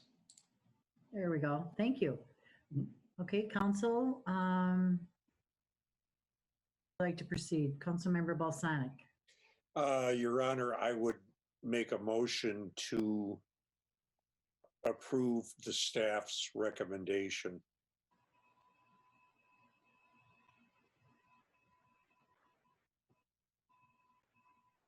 Okay.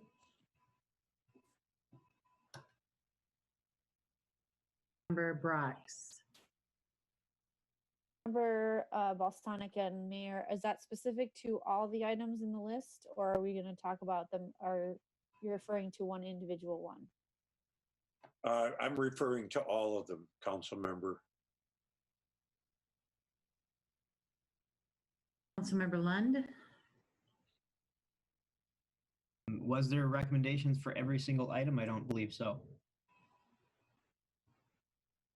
Mayor Fassbender and Councilmember Lund, I can help to address that too. Councilmember Lund, you are correct. There were some items in which there was not a recommendation. I'll briefly go through what was recommended and what wasn't. The consumption of beer and liquor downtown and the closure of 2nd Street, those items were not recommended for approval. The other items on the list, we did not offer a recommendation on those and would take your direction as council members. Well, my motion is to approve the recommendations that the staff has given us.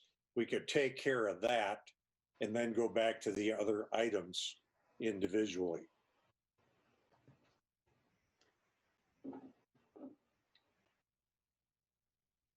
Might it be easier to take each individual item and vote on it?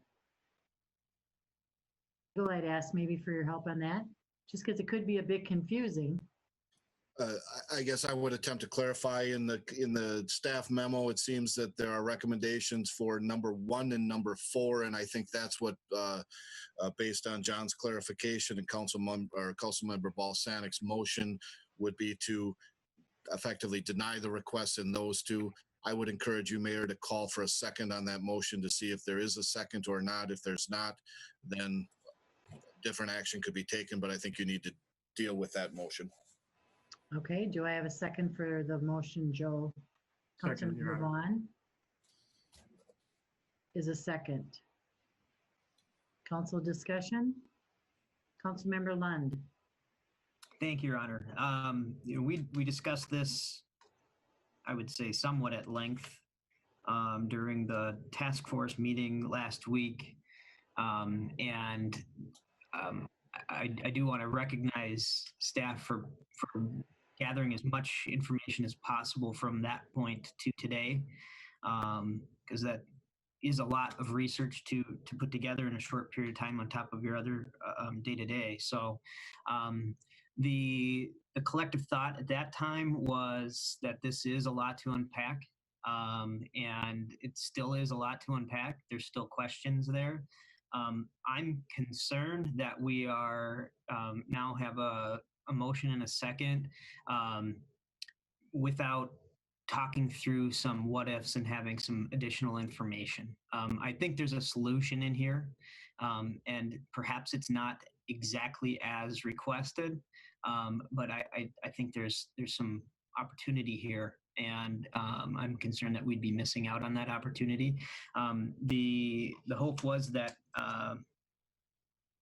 my thought was that maybe we could be discussing this in the next couple of days here. We call a special meeting, give the 3-day notice, and dedicate some time to this. And by that point in time, hopefully we'll have more information from the requesters as to maybe some questions that are left unanswered, some clarity brought to it. And if there's any additional legal questions that maybe are still kind of lingering as well, if it, as it relates to the executive orders and so forth. So I will not be voting in favor of the motion. I believe this requires additional conversation that just simply can't be had today because of the information that's not available. But I think there's some merit to some of these things that are on this list. And I think we should discuss them at a later date, soon, but a later date. Thank you, Councilmember Lund. Councilmember Fulch. Thank you, Your Honor. I fully concur with Councilmember Lund. We both sit on the COVID Economic Task Force, and that was our recommendation, and we were hoping to have further conversation about these issues. Furthermore, the League of Minnesota Cities has updated their website. They have a page that's specifically designated to the opening of restaurants and outside areas. And just quickly, one of the questions about on-sale liquor licenses continuing to sell in limited quantities of alcohol, that the governor's office has indicated that in the next phase, it is a partial extension of the previous closure executive orders and will not discontinue the current ability for bars and restaurants to conduct off-sale in the quantities laid out by the legislature. And so we are not going to be seeing an ending of that in the foreseeable future. And secondly, the league has provided a statement. For those who don't know, the insurance trust through the league is who provides our insurance. And they've said that if the city closes streets to allow bars and restaurants to expand their outdoor space, is there liability of the city? And the league has said that the city would likely be covered by its trust coverage for any claims against the city related to the closing of the streets. There would not be trust coverage for the restaurants or bars specifically. And so it just goes to show that there are questions that need to be answered, and the league is providing clarity on some of these issues. And I think that we owe our business community who has made this request, and since we're receiving a lot of support from others within the downtown, that we just have further conversation about it. Thank you. Sure. Councilmember Vaughn, did you have your hand up? Honor, thank you. The reason I second this vote is because staff has put together two things that really, it's public safety is the first one, and the festival part where we're kind of going against the governor's order. I'm not saying that we might not revisit this again, but currently the way it is in front of us today, that's where I'm concerned with, is on the public safety side of it. And are we going to create those festival areas? Now, if we get some different orders coming along, I think it's worth us revisiting. But currently, with these two that are in front of us, I support staff's decision. And per Councilmember Fulch's point, I looked that up too with the league. Thanks for the link on that today. I was a little concerned that the league said likely be covered. I want them to say you will be covered, not likely, because I still think that puts us at risk as a city in general. Thank you. Councilmember Lund. Thank you, Your Honor. Yeah, Councilmember, I agree with you that the concern that was brought up in our task force meeting, my concern that was brought up was there's a heck of a lot of public safety issues here, and logistical issues here, insurance issues here, and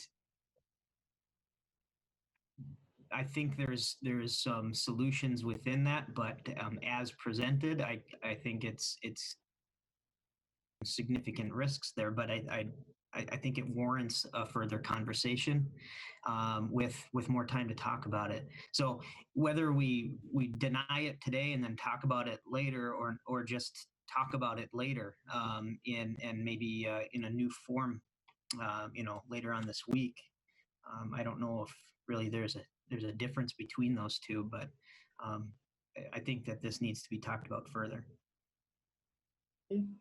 Thank you, Councilmember Lund. Councilmember Liefeld. Thank you, Your Honor. I'm agreeing with all four of the points I'm hearing here. I think now might be the time where we continue with what has originally been presented to us. Don't recall what we're calling them today, but what they were referring to as the parklets. I think we we start this, see what, where this goes. Let's take a look and see if this causes any issues or concerns, within the police department, down on Second Street. And I always want to be real aware of the residents on the east end of town.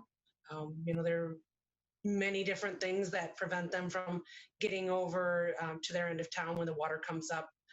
Car shows, different events. So I'd like to hold off, and I'd agree with the others that we should wait and take a look and see. Let's start this first process and then see where we can go from there. Thank you, Councilmember Liefeld. Councilmember Fulch.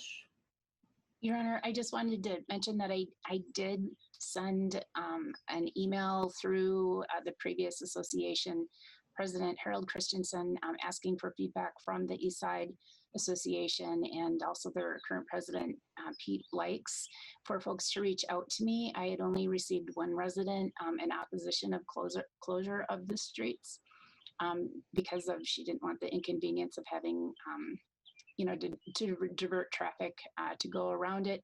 Otherwise, I didn't receive any strong opposition in regards to it, although Pete Likes did recommend perhaps not the entire segment of Second Street, perhaps just the first block closest to the bridge. And so I just think that it does show that we're not hearing kind of overriding opposition to the closure of the street on the weekends. There's just been a couple individuals, and so I'd hate to throw the baby out with the bathwater because of just a few. I think that we should be looking at compromises. So thanks. I will state I did have one phone call from the east side, and she was not in favor of closure of the street either. That's the only thing that I've heard personally on that. Councilmember Brooks. Thank you, Your Honor. I agree with what all the other council members have said, and I think we did ask the Downtown Business Association to be creative and to come with us with suggestions. So I think I just want to acknowledge that they have done that, and they're continuing to innovate and to do things to help their business in what has been the easiest month that I can ever remember. And so I just want to say that I appreciate that. I appreciate the creativity. And I think that from our point of view, we're trying to accept those recommendations with safety of everyone in mind, including the public safety issues that Trevor mentioned. And I want to be flexible and creative and allow whatever can be done with also keeping in mind that we do have a whole community that uses traffic in a certain way, goes to work a certain way, accesses our town in ways that we understand or may not even understand. So I just want to make sure that whatever we do considers everybody. And since I am at-large representative, I think it's my duty to just say we need to consider everybody. With also, I want to acknowledge John for the amount of work you've been doing on this. I think you're doing a lot of research and a lot's coming at you, and I'm really appreciative that you are handling this. But I kind of agree that we need to go in a staged approach instead of throwing everything up against the wall and seeing what sticks. I think we need to kind of try something and see how it works, and then add additional measures as we see needs arise. And I'd like to do that in the most strategic way possible. Just an example for me is the planter request seems gone back and forth. And I know that in the past we've had conversations about who plants the planters and who waters the planters and how they're taken care of and where they're located. And so I would like to see some additional clarity on that because that seems like kind of related to this issue. And also they were going to be used as tables, but now they're going to be planted. So I guess I'm just looking for what is agreement on how these are going to be used, and they are city property. So I think we do need to take care of them and decide what we're going to do with them. But it seems like there might be some differing opinions on what that looks like. So I'm looking just for some more cohesive consensus on some of these items before I say yes to all of them. So thank you. I agree with the motion that's been made. You agree with what, Lori? The motion that was made. Okay. Councilmember Balsonic? Yes, thank you, Your Honor. I'm sensing that some of the council members think that because I made the motion, and we have to be very careful of this. I made the motion to get it on the floor for discussion, and we are looking at it specifically as opposed to the whole thing. That's a very efficient way to operate. I am, as I said, you should not assume too much, but I did make the motion because I am opposed to what it is right now, primarily because of the liability aspect. I grew up in the restaurant business, 2 restaurants with my parents' liquor licenses, so forth. It's a can of worms. And okay, let's deny it and have them go back and look at it again, see what they can do to tweak it, and then bring it back to us. The only unfortunate thing is that there's only so many days to the warm weather, and this could be a delay of another 15 days before it comes back. But I really appreciate what John has done in terms of his diligence to put this forth in a very sophisticated manner. We have to have confidence in what our staff members present to us as a council. I think that's very, very important and should be recognized. Thank you. Okay, thank you. Joe, I agree with you. I think John's done a ton of work. I think everybody has done a lot of work to be creative. Town people, John, Nick has helped. I also want to just have the safety part of it. I trust our police chief in his comments and his part of his recommendations. I want to get them to get moving and going as fastly as they can. I hate to say it, but I would like to see it in steps at this point. And I'm hopeful that the community is going to come out and we're going to start to have tourism, and let's try to get them moving as quickly as we can to open, and let's start it going, and we can revisit it. I I hate to say that, but there's a lot of questions that we all still have. But I think at this point we could get it started for them and get the process started. There's a motion on the table. If no one has any other discussion. Your Honor. Member Fulch. Thank you, Your Honor. I just wanted to say I'm strongly opposed to voting down issues number 1 and issues number 4, as we've been discussing, because it doesn't make any sense to deny it and then force the DBA to have to work to put together another letter to bring it back. We can just table it and have a conversation in a few days about it and then continue.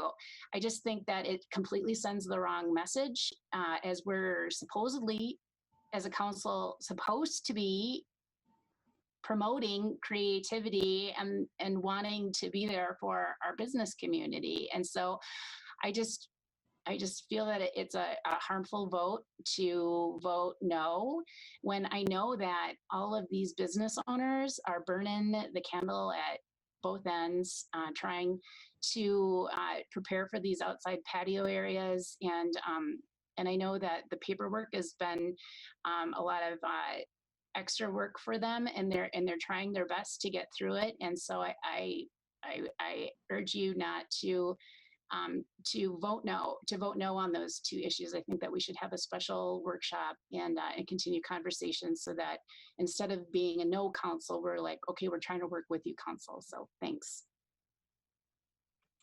And I guess I would clarify, I would be open for that, to get a little more information from them as to fill what their needs are on a couple of those items. Councilmember Lund.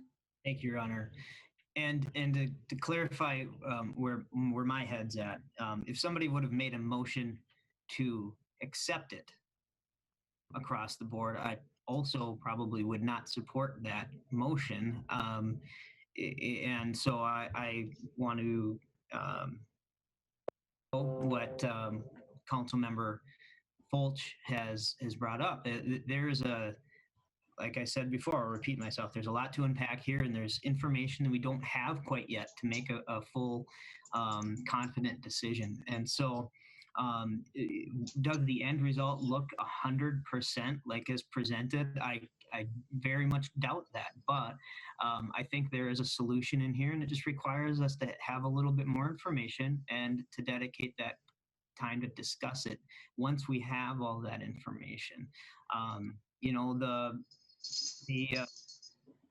decisions that we've made previously, they're not moot, and just by nature of how this will play out, we will see those decisions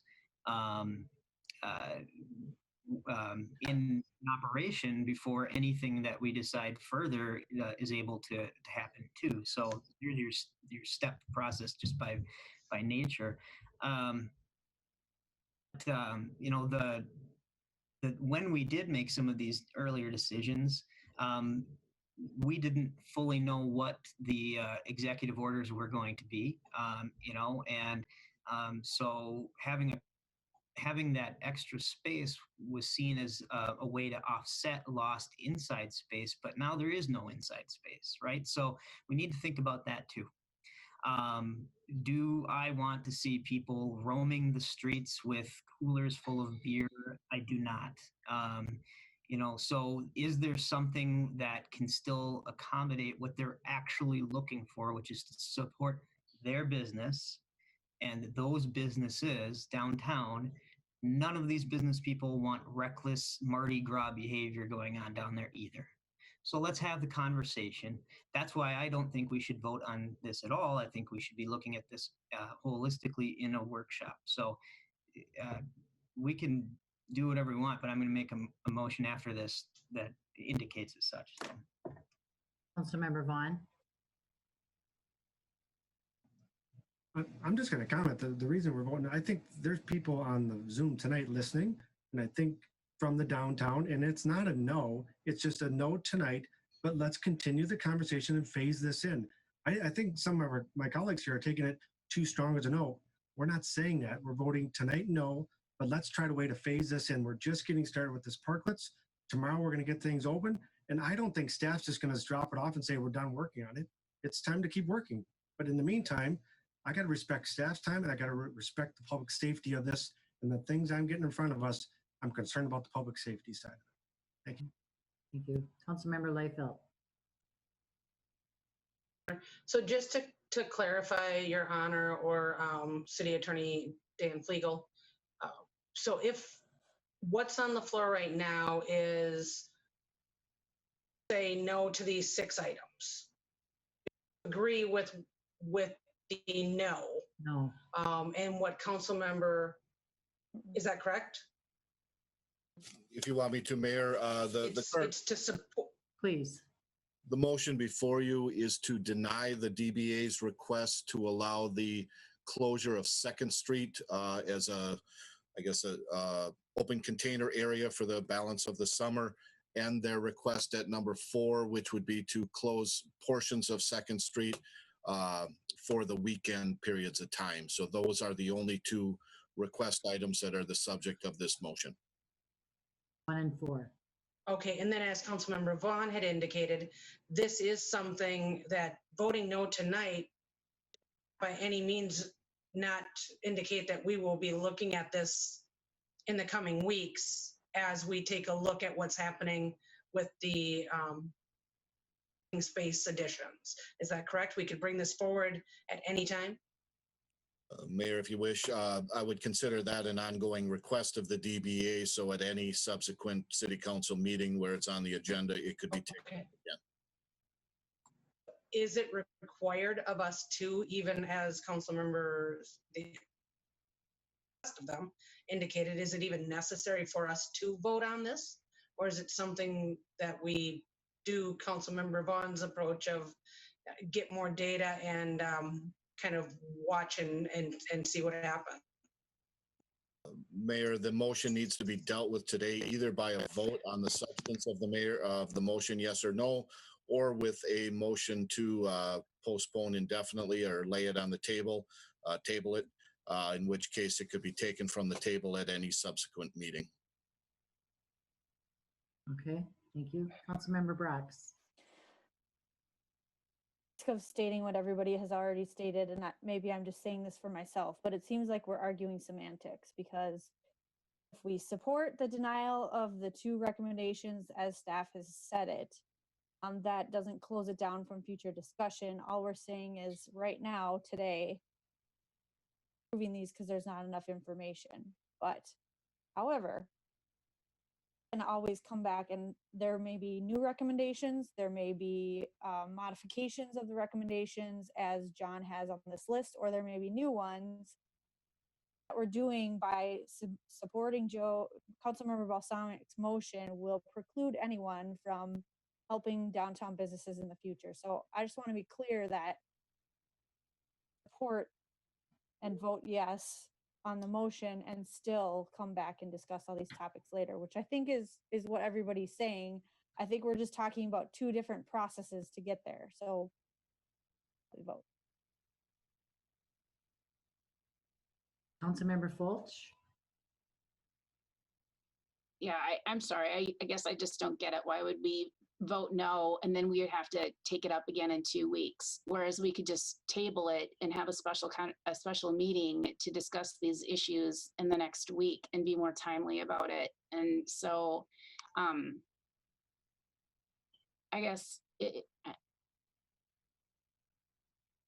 speaking on behalf of the DBA, I just know that they're exhausted emotionally, physically, and asking them to put together a whole nother package and proposal and type it all up and send it back all over. And in 2 weeks, we are going to mull that over again. I just think it does them discredit. And I think that we should honor that they brought forward something. They're at least trying their best.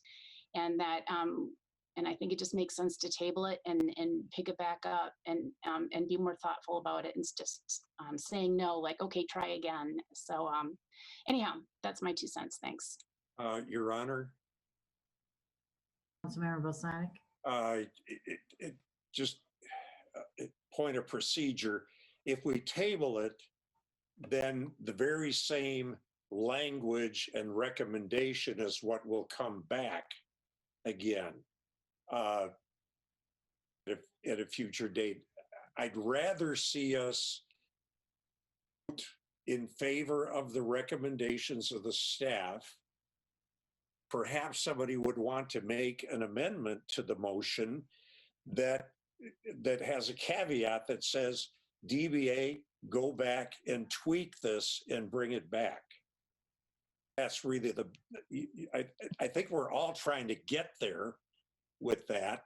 So I don't think I can make an amendment because I made the motion. Made the motion, right. I'm not sure. Dan, can I do that? I don't know that you can't, council member. I think you may be able to amend your own motion. All right, then I propose an amendment, and we'll need a second on it and a vote.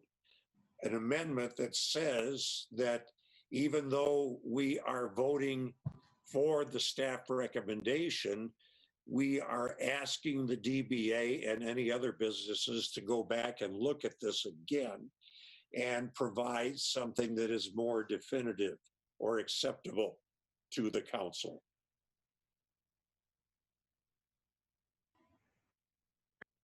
Okay, yes, Councilmember Leifeld.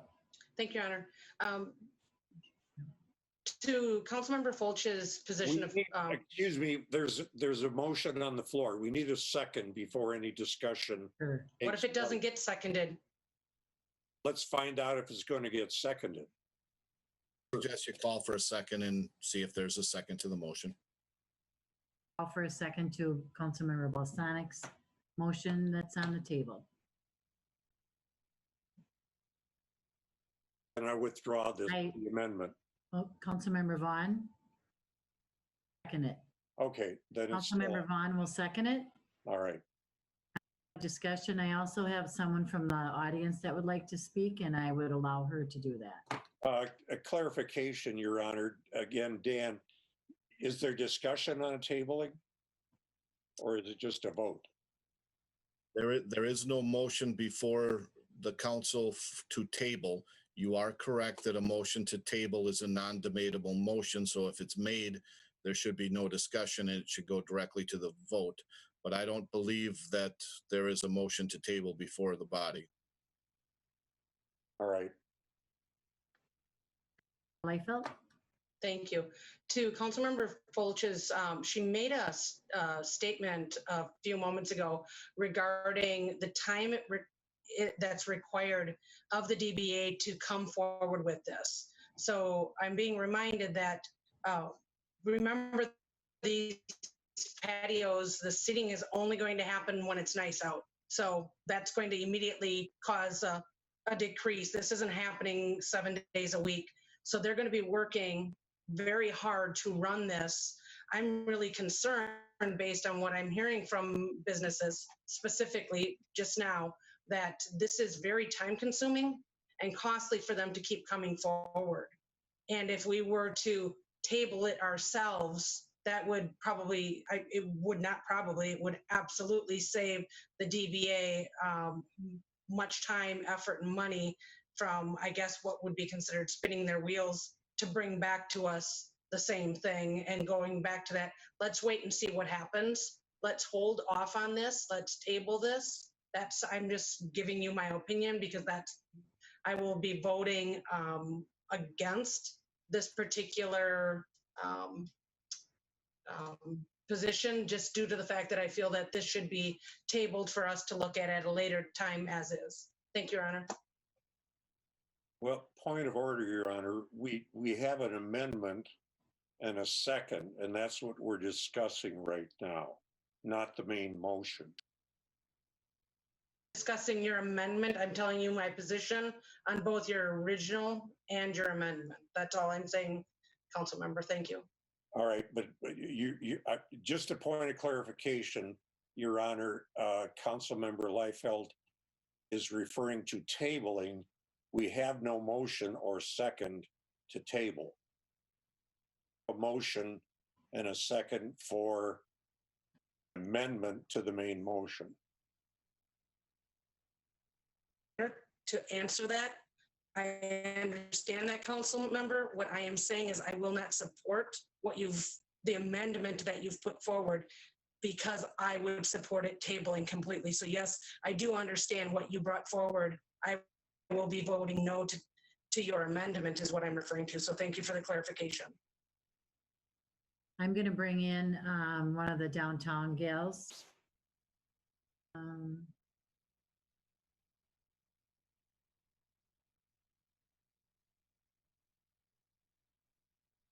Here we are. Welcome, Amy.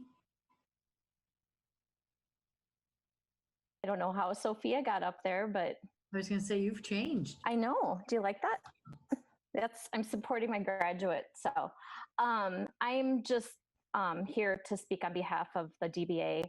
There's a few other on the video as well that would like to chime in after.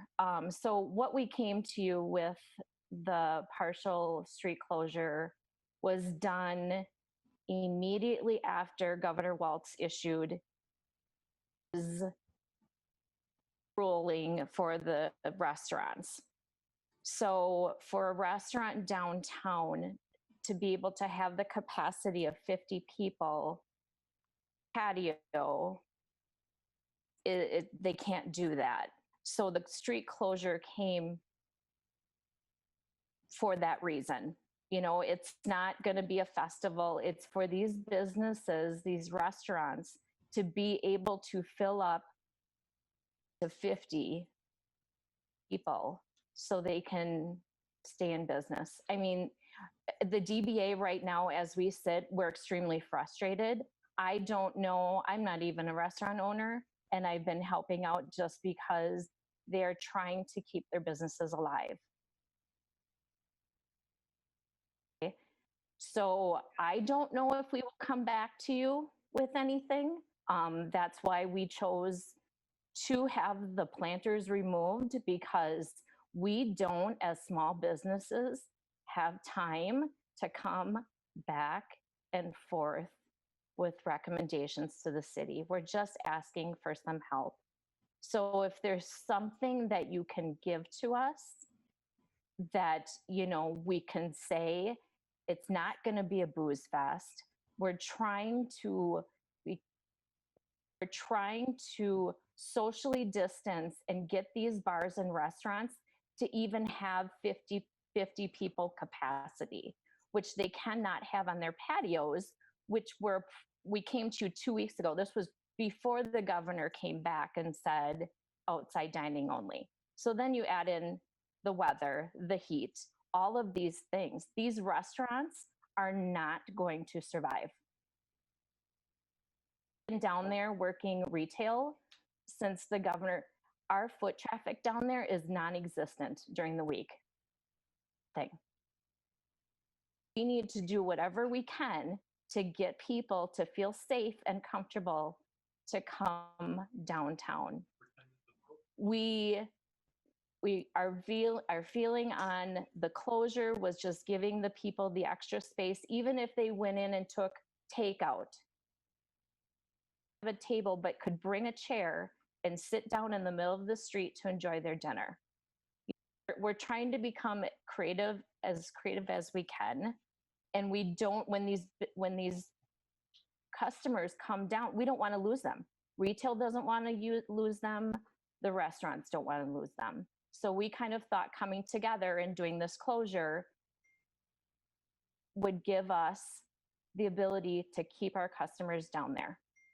So if there's any questions, I'm on here, Tasha's on here, and Amy Fox is on here.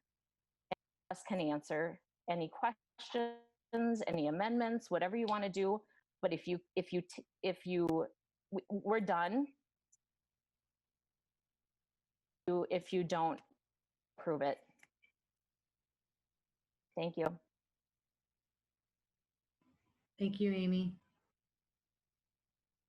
Amy Fox, would you like to speak as well?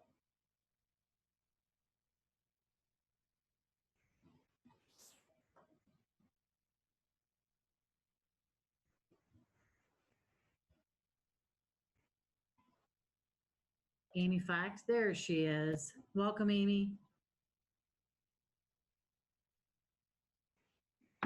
Hello, everybody. Hi. I just wanted to chime in and second everything that the other Amy just said.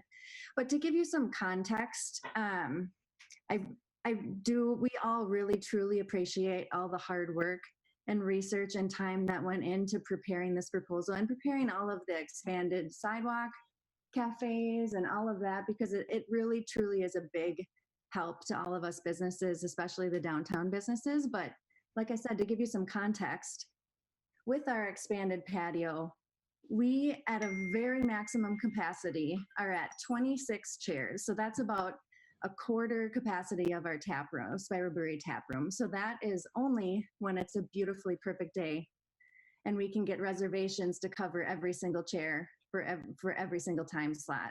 And that is with added expenses, more staff, PPE, potentially paying for a reservation system. So it's very minimal added revenue that we're getting even with the expanded patio. And to speak to our time, I can't speak for everyone, but Spiral Brewery, we can't even open up our patio yet because we're not prepared with our preparedness plan and training of employees and our reservations of it, all of the loopholes that we have to jump through to operate. So we can't even open yet. So to say that you need us to go back to the drawing board and take time to put together another plan to throw stuff up against the wall when we have no idea what you're even going to accept, it's quite frustrating, to be honest.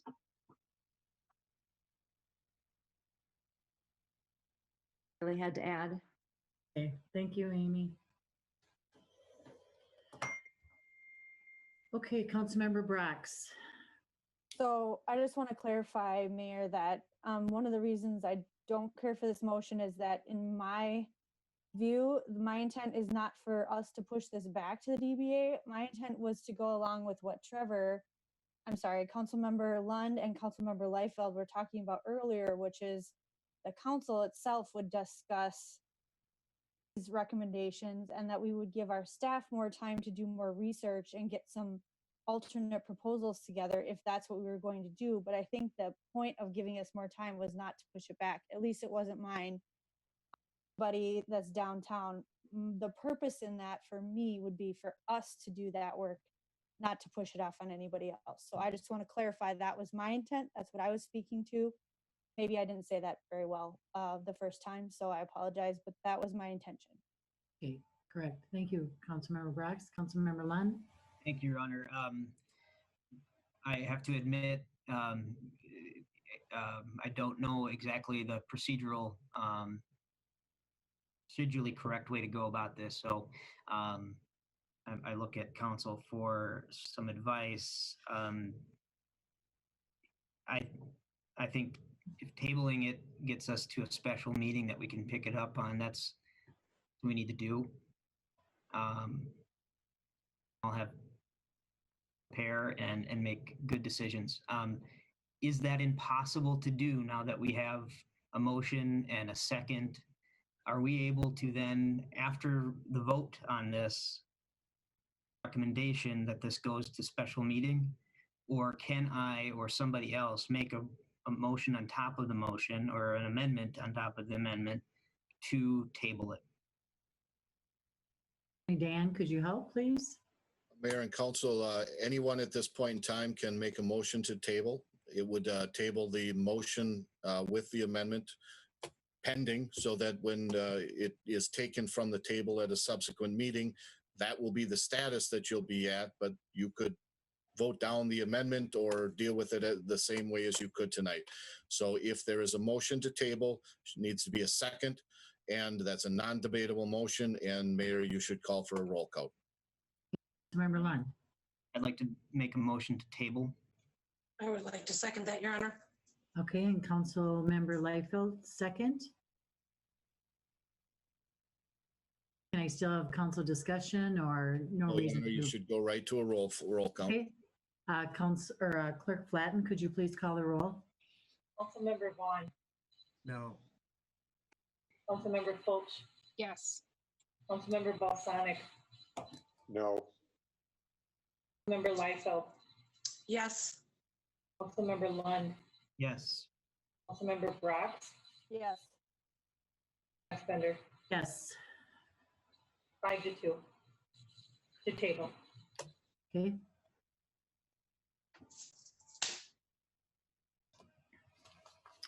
So Councilmember Brox? So is someone else making motion for a special meeting at this point in time, or is that just something that we're talking about? Is someone going to do that? That for future discussion? If I could, well, clearly the council can set a special meeting date today if you would be inclined to do that. I would also point out a special meeting can be called by the mayor solely or by any other 3 council members. My only concern here is just timing. I don't know if the council at this moment would be able to pick the best time for the council, a special council meeting, or if perhaps you might want to let staff churn about some of those things and propose to either the mayor or some council members on a good date when we could try to accomplish as much as possible. But again, either of those options, either setting it tonight by the council is okay with a majority vote, or waiting and the mayor and or 3 council members could set it tomorrow or another day. Call it. And Attorney Dan, does it have to be 3 days? Or is that not into that? 3-day notice for that. We did talk about this concept of trying to add those additional liquor licensees for their sidewalk cafes. That's going to take a longer time, so I don't think you could jam that in as quickly as you could just a 3-day notice for the special meeting.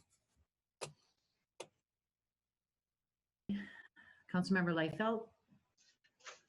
Nothing, Your Honor. I was Okay, waiting for the roll. Councilmember Balsanic?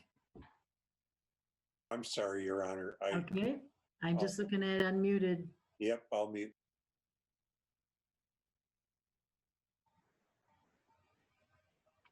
Okay. Councilmember Fulch. I would suggest that we reconvene on this conversation of Monday of next week, since it's an off week. And that may give enough time for staff to be able to feel like they get their ducks a little bit clearer in a row. Sure. Sure. Administrator Dan.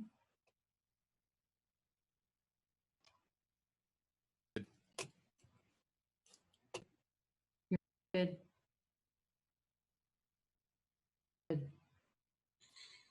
Thank you. I can only punch so many buttons on so many screens. Next Monday, an off week, we have a utilities committee of the city council meeting and a planning commission meeting. You could schedule around those, but there are 2 meetings that evening. Okay. Fulch. The utilities committee, what we were discussing wasn't time sensitive. The other planning group was what they're discussing, but I would just suggest that we could we could push back the utilities committee meeting to a more convenient time to allow for the council to have this conversation. Thanks. Okay, can we just move forward and we can come up with a date, or do we want to do it tonight? I think if it's not in any motion, we should take it offline and decide a date. Hear you, sorry. Take the discussion about the date offline and decide it later. Okay. Okay. We are at, let's see. Reports from city committees. Council members, council, do you have any Mayor? Yes. Just for clarification, because the last hour or so has been very confusing. I know that there's some interest at bringing the discussion to a meeting in the near future. Is that all 6 items or just items 1 and 4? You have several other pieces of the DBA proposal that you've not discussed, including flower planters. Councilmember Lund. I believe the motion was specific to, I don't know what Councilmember Bosanik's motions were specific to a couple of items. My intent was that the entirety of, I believe that's how I phrased it, but that the entirety of the requests were to be discussed. My understanding was my second as well, Councilmember Lund. Your question, City Administrator Dan.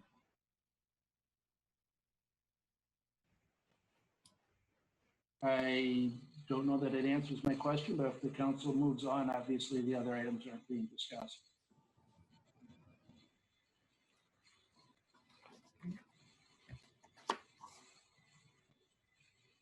Okay, see no. Councilmember Fulch, you're unmuted. Is that for a reason? Thank you, Your Honor. I agree with Dan.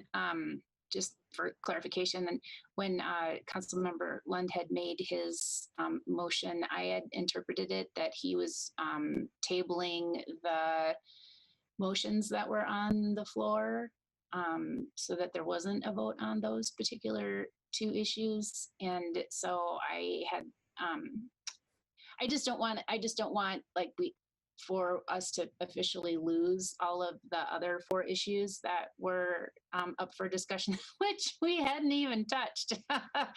So I'm just looking, I guess, maybe for clarification from Mr. Flugel as to if how it was that he interpreted the motions as they were in movement in the tabling. Thank you. Your Honor, I contemplated that it was a tabling of the entire DBA request with the motions that would carry along with that. That would leave all of those items able to be discussed at a future special meeting if there is one scheduled. Your Honor, Councilmember Balsanic? I'm going to respectfully disagree with you as our attorney.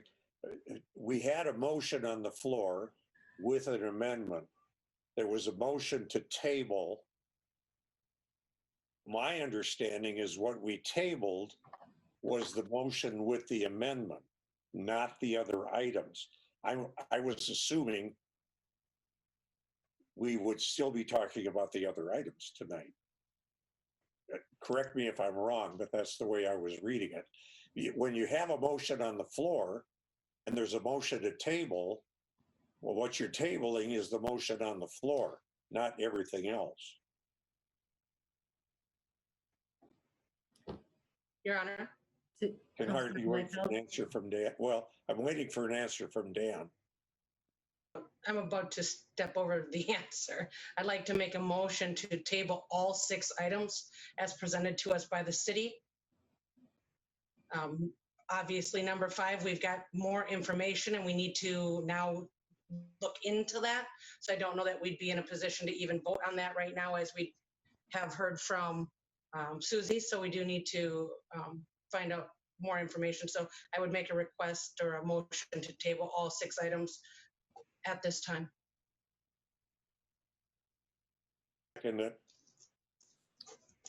And discussion. And Clerk Flatten, please call the roll. Councilmember Vaughn, Yes. Councilmember Fulch, Yes, I guess. Councilmember Balsanic, Yes. Member Liefeld, Yes. Member Lund, Yes. Member Brock, Yes. Mayor Fassbender. Yes. Okay, council members, do you have any announcements? Councilmember Balsanic? Oops, sorry. Okay. I'm going to go mute. Okay, I have a couple announcements.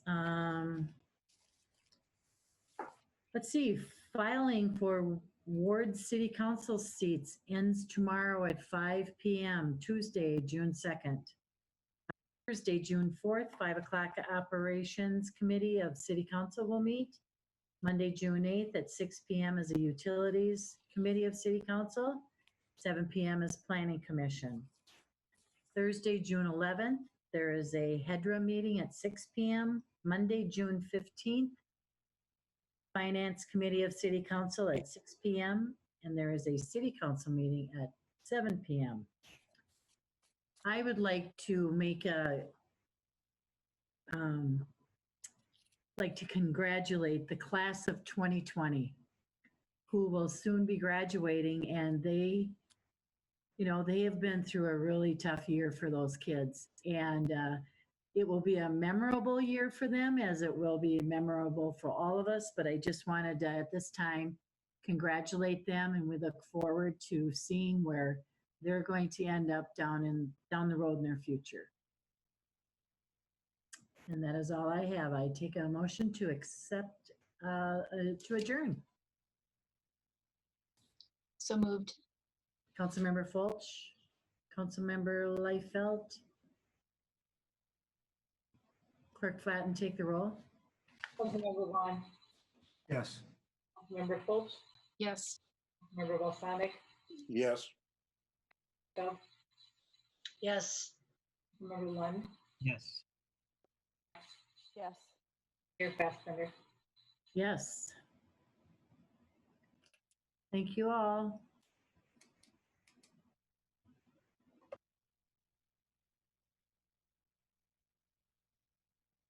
Adjourned.